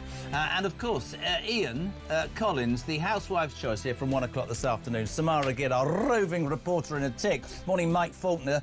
Great show, Jez, and guests. Can Labour force a vote of no confidence in this dreadful Labour government? Keep up the... What do you mean? Why would Labour do it? You mean his own MPs? Maybe. Good morning, says Stuart. Great channel, though mainly informative. It also entertains. Right. I could do you a joke there. Yes. No, I'm not going to. How can Starmer possibly be so incompetent? He obviously has a little intelligence. Is it time to consider he could be the best ever communist spy? Maybe he is, in fact, a spy, which is why he's allowing the Chinese embassy, which is why he wants to sell the Chagos Islands. No, Mike, they can't. Ron, no. Ron from Berkshire here. Has it occurred to anyone that if under 16s are banned from social media, we will all have to prove we're over 16 to use it, presumably using one of Starmer's approved verifiers? Digital ID and control by the back door. Job done. Wake up, Britain. Adrian, good morning. Trump calling out that Chagos' insanity won't make any difference to Starmer whatsoever because to him, hypocrisy, duplicity and treachery are badges of honour. Wow. Anna's in Cumbria, that's brave. I think it was always Donald Trump's intention to come out against the Chagos deal. He was biding his time and giving KS, is that what we're calling him now, enough time to hang himself and pick the right time. I've got to say to you in Cumbria, I completely agree. I said this all morning and people think I'm mad. They all go, oh, he's deranged. He agreed with it. I would think the deal maker kept it in his pocket. Amanda, this whole Chagos Islands episode highlights the utter incompetence and arrogance of Starmer and his advisers for not seeing the Trump response coming. Dan is in Leek in Staffordshire. Now, he could be having a leak in Staffordshire. He could be called Dan Leek from Staffordshire, but there is a place called Leek in anyway. I said last week we get whiplash from PM Pinocchio and his U-turns. Donald Trump has just called him out to be the art that he is. Good morning, Lee. Good morning, Jezza. It's Lee from Rugby. I actually totally agree with you. I think that Trumpy has played a blinder. He has stitched Stomer up like a kipper. All of those comments that he made about Chagos, yeah, it was okay and everything like that. He knew exactly what he was doing. He knew exactly what was going to be happening with Greenland. And basically, he stitched him up, he lined him up, and he knocked him over like a skittle. What a muppet. I think that Trump is unbelievable. It's incredible that we live in this age with this bloke. Anyway, keep up the good work, mate. Great show. Love ya. Bye.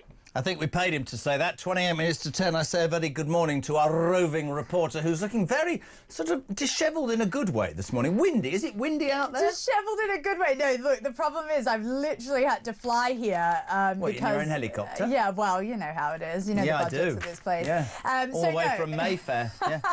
Yeah. No, I've literally been running around because all yesterday I was interviewing until quite late in the evening those women who were standing up. So I just want to say, if you were tuning into Breakfast earlier, great piece on the Chinese embassy. That decision today, everybody thinks that Starmer's in the Chinese pocket. We'll bring more of that. But you also did another report yesterday, and I'd like you to do this because this is fantastic work.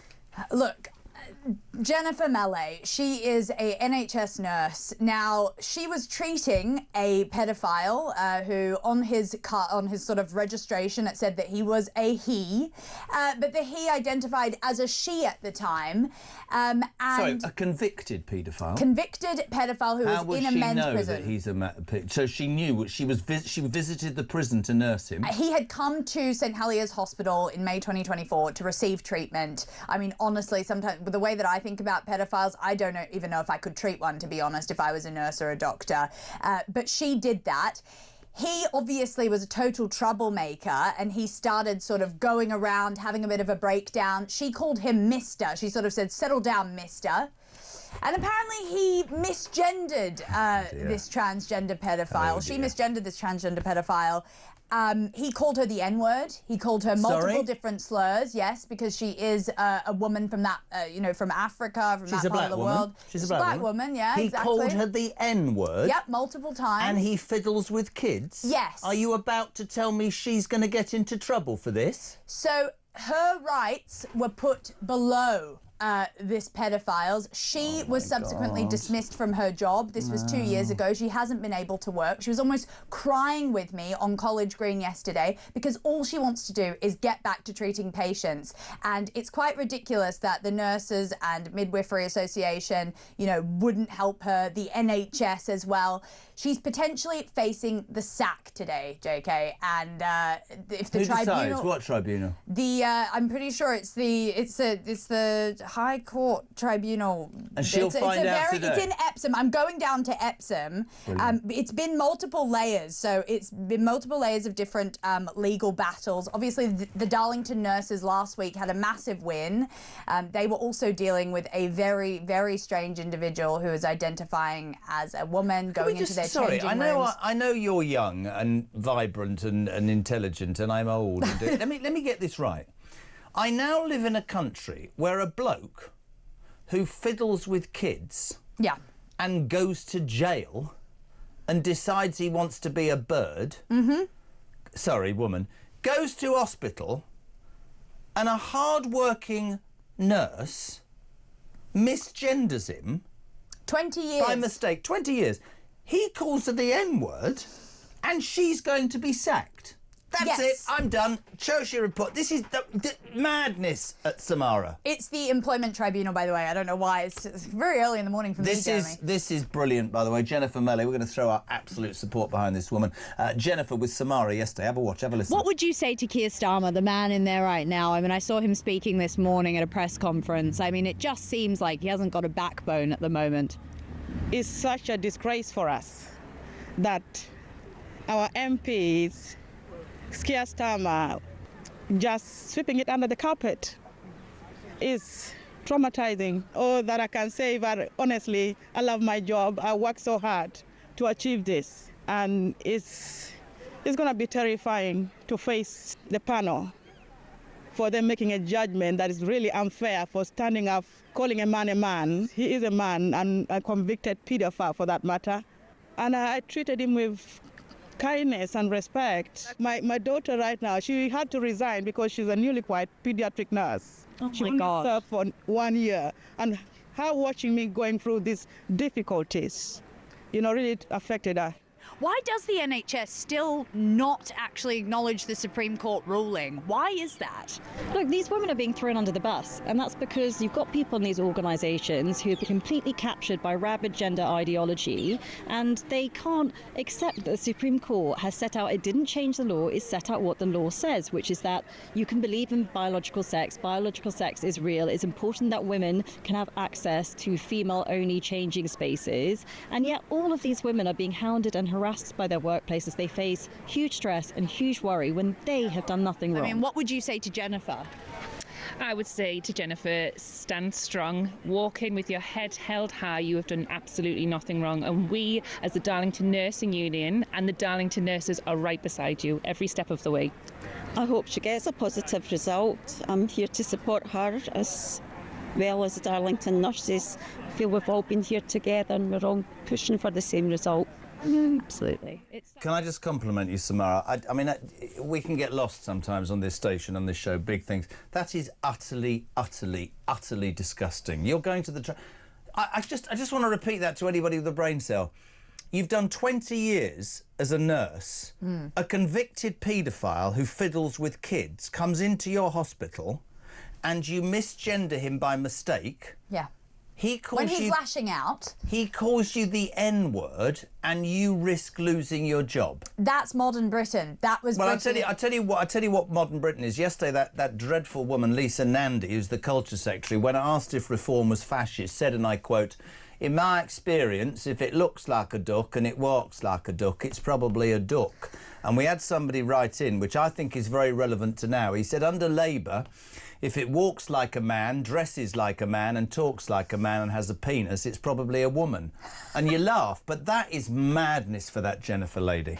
It's madness that we were even out there yesterday having to have those conversations, to be honest, because what are we talking about? We're talking about her properly gendering someone and then losing her job for 2 years, her family being put in tatters, her own daughter also having to resign from her job because of this. I mean, it's quite frankly ridiculous, and it's an overhang from this woke zealotry that we had to deal with for so many years in Britain. I do hope that today nature is going to heal and that, Jennifer Melley won't get sacked and will get her job back. It's very 50-50. I bet you it'll be that we'll give her a job back, but she's got to say sorry. I would be sticking to my every principle. A, and 1, he's a kiddie fiddler, and B, and 2, he called me the N-word. He can do one. And this rabid, as it was described, gender ideology, do you know my thing is, without self-imploding, who thinks in a calm, considered way that it's okay for a convicted sex offender, all you parents here, this man fiddled with your kids, potentially, calling a hard-working black nurse, and her colour shouldn't be relevant, the N-word. And he's all right. The next thing will be he'll sue the NHS for damages to his mental state. They should incarcerate that pervert or deport it. I'm sorry if I am now too old, but that doesn't make sense to me. You're so right, and it's not fair on people like Jennifer. I mean, her story is she went to night school because she purely wanted to help people and become a nurse, and this is her life's work that's just been sort of flushed down the toilet because of this random crazy trans guy and a really conflicted ideology that's infiltrated the NHS. And it is really, really concerning stuff, and I think if she gets sacked today, it's going to create a very dangerous precedent 100%. And Well, I it will will be definitely- outside the courthouse to support her. Well, it's definitely going to be on this show tomorrow either way. Let's try and get her on, mate. That's just a brilliant piece of work. I just you step back from that and you just go, there's no sense in that at all. So do we know when the hearing is this afternoon? Yes, so the hearing's at 3:30 p.m. and I will be waiting because Talk has followed this story throughout its process. We didn't just come to Jennifer yesterday. We were years ago doing interviews with her and trying to get her justice. So I just hope that it's a happy ending for this lady, and just like the Darlington nurses received. But you just don't know. With the Labour government in, with Keir Starmer not even really being able to define what a woman is, who knows how the hell this is going to go today. But let's just see. Well, listen, great work. We wish Jennifer the best of luck. We'll update that as we go. Here's a very interesting text, which you can respond to. Could you please get hold of Donald Trump and ask him to take over the Isle of Wight and free us from Starmer? I know, he's going for the wrong geopolitical sort of locations. Could he come over here and help us? I mean, could he remove forcibly Keir Starmer? That's a joke. But yeah, I mean, come on, Trump. He's got more backbone than most of Europe and our Prime Minister combined. Christina says, great work, Samara. That nurse telling a story about calling a person a mister had me in tears for a very brave lady. Wish you the best of luck. Samara will keep us updated tomorrow on that case. Shirley, good morning. Good morning, Jezza. It's Shirley from the Cotswolds. Just listening to Simon Danczek saying what the rest of us have been saying for days, that Starmer is a massive hypocrite over the Chagos Islands. I'm surprised it's taken this long for you to catch on. You're making a huge deal of what he said, but the rest of us are way ahead of you. Anyway, Jezza, you have a lovely day. Bye.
Across the UK, on DAB+, on YouTube, on your mobile, and on your side.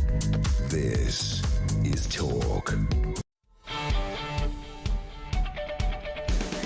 Welcome back. They've just said to me, Jez, I don't know if you're up for this, but in fact the main camera's not working. Do you think you could move your eyes to the left or even the right and look in that direction? I think we can do that.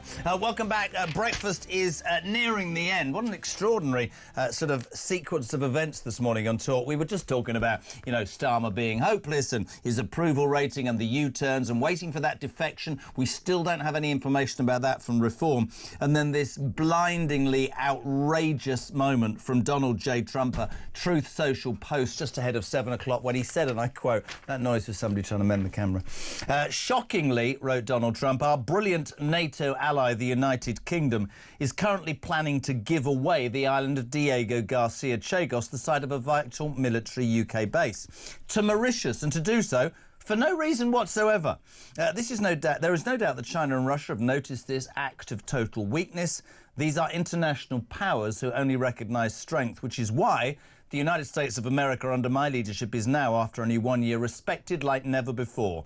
The UK giving away extremely important land is an act of great stupidity, and is another in a very long line of national security reasons why Greenland has to be acquired. Denmark and its European allies have to do the right thing. The thing about it is that what this whole saga in the last 3 hours has proven is the total hypocrisy of Keir Starmer. Yesterday in Downing Street, he stood up and he said, who the hell does Donald Trump think he is? Marching into Greenland, or threatening to, and we all agreed with him.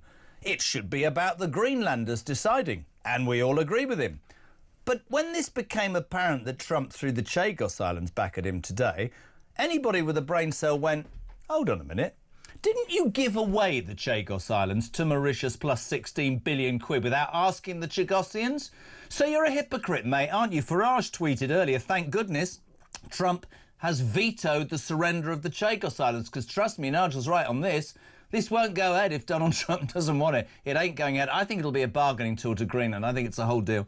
Kemi Badenoch says paying to surrender the Chagos Islands is not just an act of stupidity, but of complete self-sabotage. I've been clear, and unfortunately on the issue, Trump is right. Keir Starmer's plan to give away the Chagos Islands is a terrible policy that weakens UK security. Jim, good morning. Hi, Jeremy. Jim from North London here. Just listening to Mr. Andrew Griffin trying to justify the fact that they were merely having discussions about Chagos Islands. Why were you even having the conversation? Why did you even bring it up if you weren't planning on doing something about it? Why, if it's so important now that Starmer's done this disgusting deal, are you all of a sudden saying, oh, it wasn't us? No, we had nothing to do with it. Cobblers. There's a reason why you're losing all your members, and the reason why you're losing popularity is because you're bloody hypocrites. Oh, thank God for reform. I do love my 11 listeners. I mean, I get that. I put it to Andrew Griffiths. I mean, we take what people say to a degree. He said we were having discussions. It is a perfectly justifiable criticism that why would you start discussions about giving away their Chagos Islands in any context whatsoever, unless that was on your agenda. And actually, if you strip down what Badenoch says, she says paying to surrender the Chagos Islands is not just an act of stupidity, but of complete self-sabotage. Hello to Jackie in North Yorkshire. Morning, Jez. Is Starmer not going to Davos now because he's a total coward and his team are worried how stupid and weak he will look against Trump? This must really upset Starmer, as he loves to be out of this country. Don't you remember that interview? When asked whether he preferred Westminster or Davos, he said Davos. Jez, can you get Isabel Oakeshott to do a Starmer impression? It's the best ever. Not really. She's in Dubai. Maybe tomorrow. Good morning, Jez. Great show. The Clowning Street PM. Starmer thinks that he can ban under-16s from social media and then they'll happily vote Labour as soon as they are old enough. Yes, pathetic. David in Grimsby. Donald Trump is totally correct about Diego Garcia and the Chagos Islands. The UK needs to rip up the treaty and think hard again about the countries that have put pressure on the UN to start this stupidity in the first place. Mauritius has no legitimate claim and it severely damages the security of the West. However, Trump is totally correct on Greenland. Maybe ripping up the Chagos deal is one if the points we have to do to persuade him not to go further. Absolutely right, David. I think he's ahead of all of us. Ali in East Sussex. Morning, Jez. With regard to that report earlier regarding education and voting preferences, this is a report, by the way, that said if you're not very intelligent and you don't get A-levels, you're more likely to vote for the Tories or Reform. Probably the most condescending pile of crap I've ever heard. With regard to that report, not only is it condescending, Blair wanted all to go to university. He knew that universities were institutionally left-wing. It was clearly a ploy to brainwash the younger generation. Margaret's in Norfolk. Why do I always say Margaret like that? We haven't even got through January and Starmer is at odds with Trump over Greenland, threatening to block X, smash the record number for the number of boats, and is on the verge of granting this embassy in China, in London for China. The man's a nightmare. Talking of which, today is D-Day. Will Keir Starmer, or has he already, approved this Chinese mega embassy in the centre of town near the Royal Mint? Lots of people in the UK very concerned about the security implications, naturally. Let's say a very good morning to Professor Anthony Glees, Director of the Centre for Security and Intelligence Studies at the University of Buckingham. Good morning, Professor. How are you? I'm very good, thank you. Very good. You've got more words after your name than anybody. Let's cut to the... I know. Don't bother about it. Anthony, thank you so much. Let's talk about this Chinese mega embassy. I sent my roving reporter down yesterday. There were protests. Some people fear that he's already done a deal with China. This is a major security concern, isn't it? Well, of course it's a major security concern. And I think to allow the Chinese to develop Royal Mint Court as the largest embassy in the United Kingdom, the largest diplomatic mission in the whole of Europe, is, frankly, the crazy side of reckless. I don't follow your line with Sir Keir Starmer. This is a decision that has been encouraged by successive governments, and Starmer we think he's going to agree to this. He's simply picking up what previous governments have done. Well, he could veto it then. He could veto it then, couldn't he? Well, I think he should veto it. Of course I do. But your listeners will want to understand the full context here. They'll want to understand why this is such a threat to us. They'll also want to understand, though, that a number of voices from Britain's intelligence community, retired voices, I have to say, have said it's a great idea. Let's do it. So.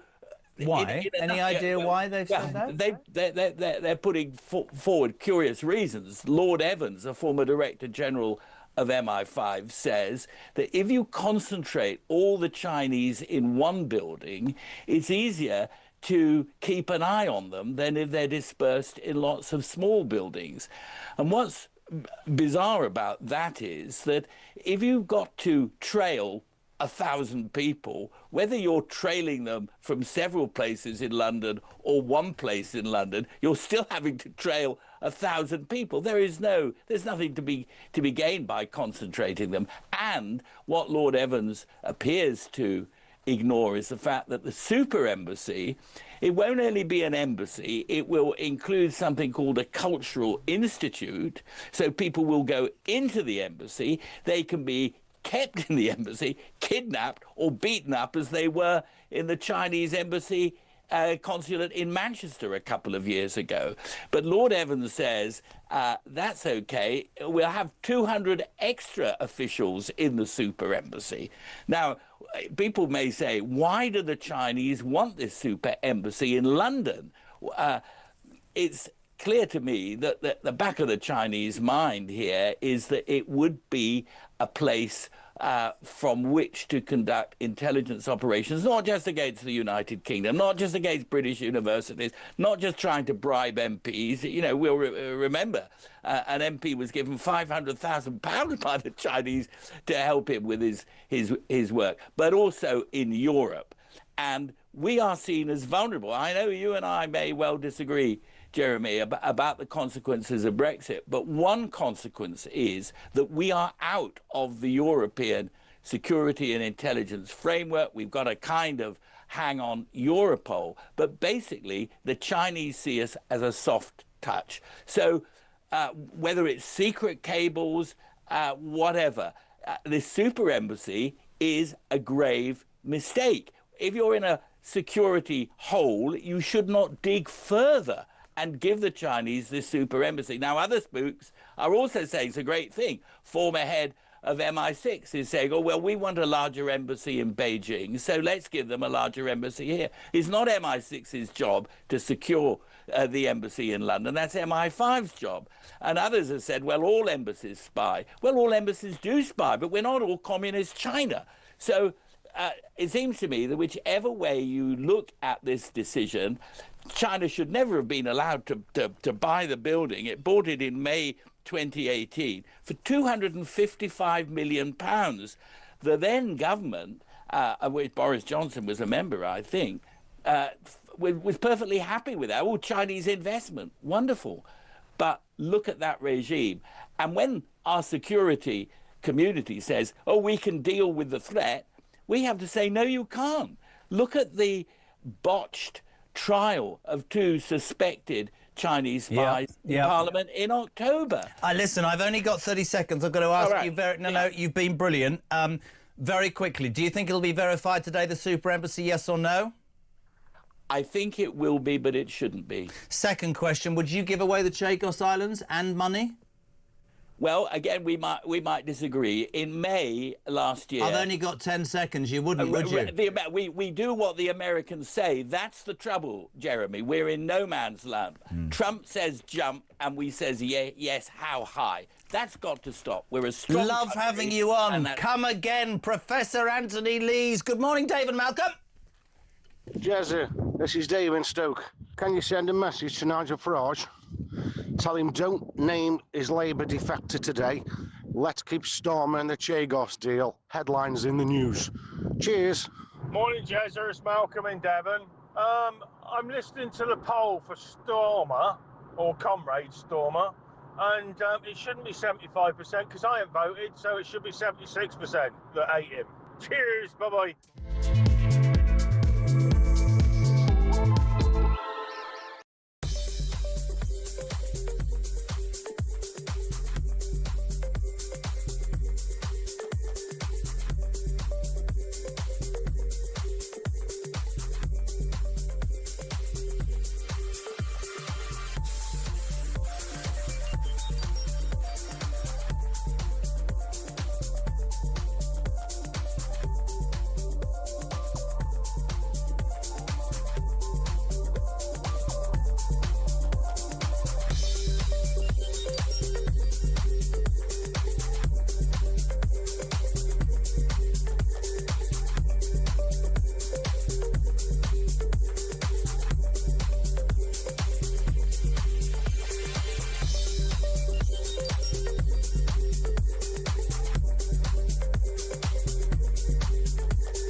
Breaking news this morning revealed that under the Terrorist Act, 242 people were arrested in the year to June of this year. That's something you can indulge in. As to all the people on DAB+, on YouTube, on your mobile, and on your side.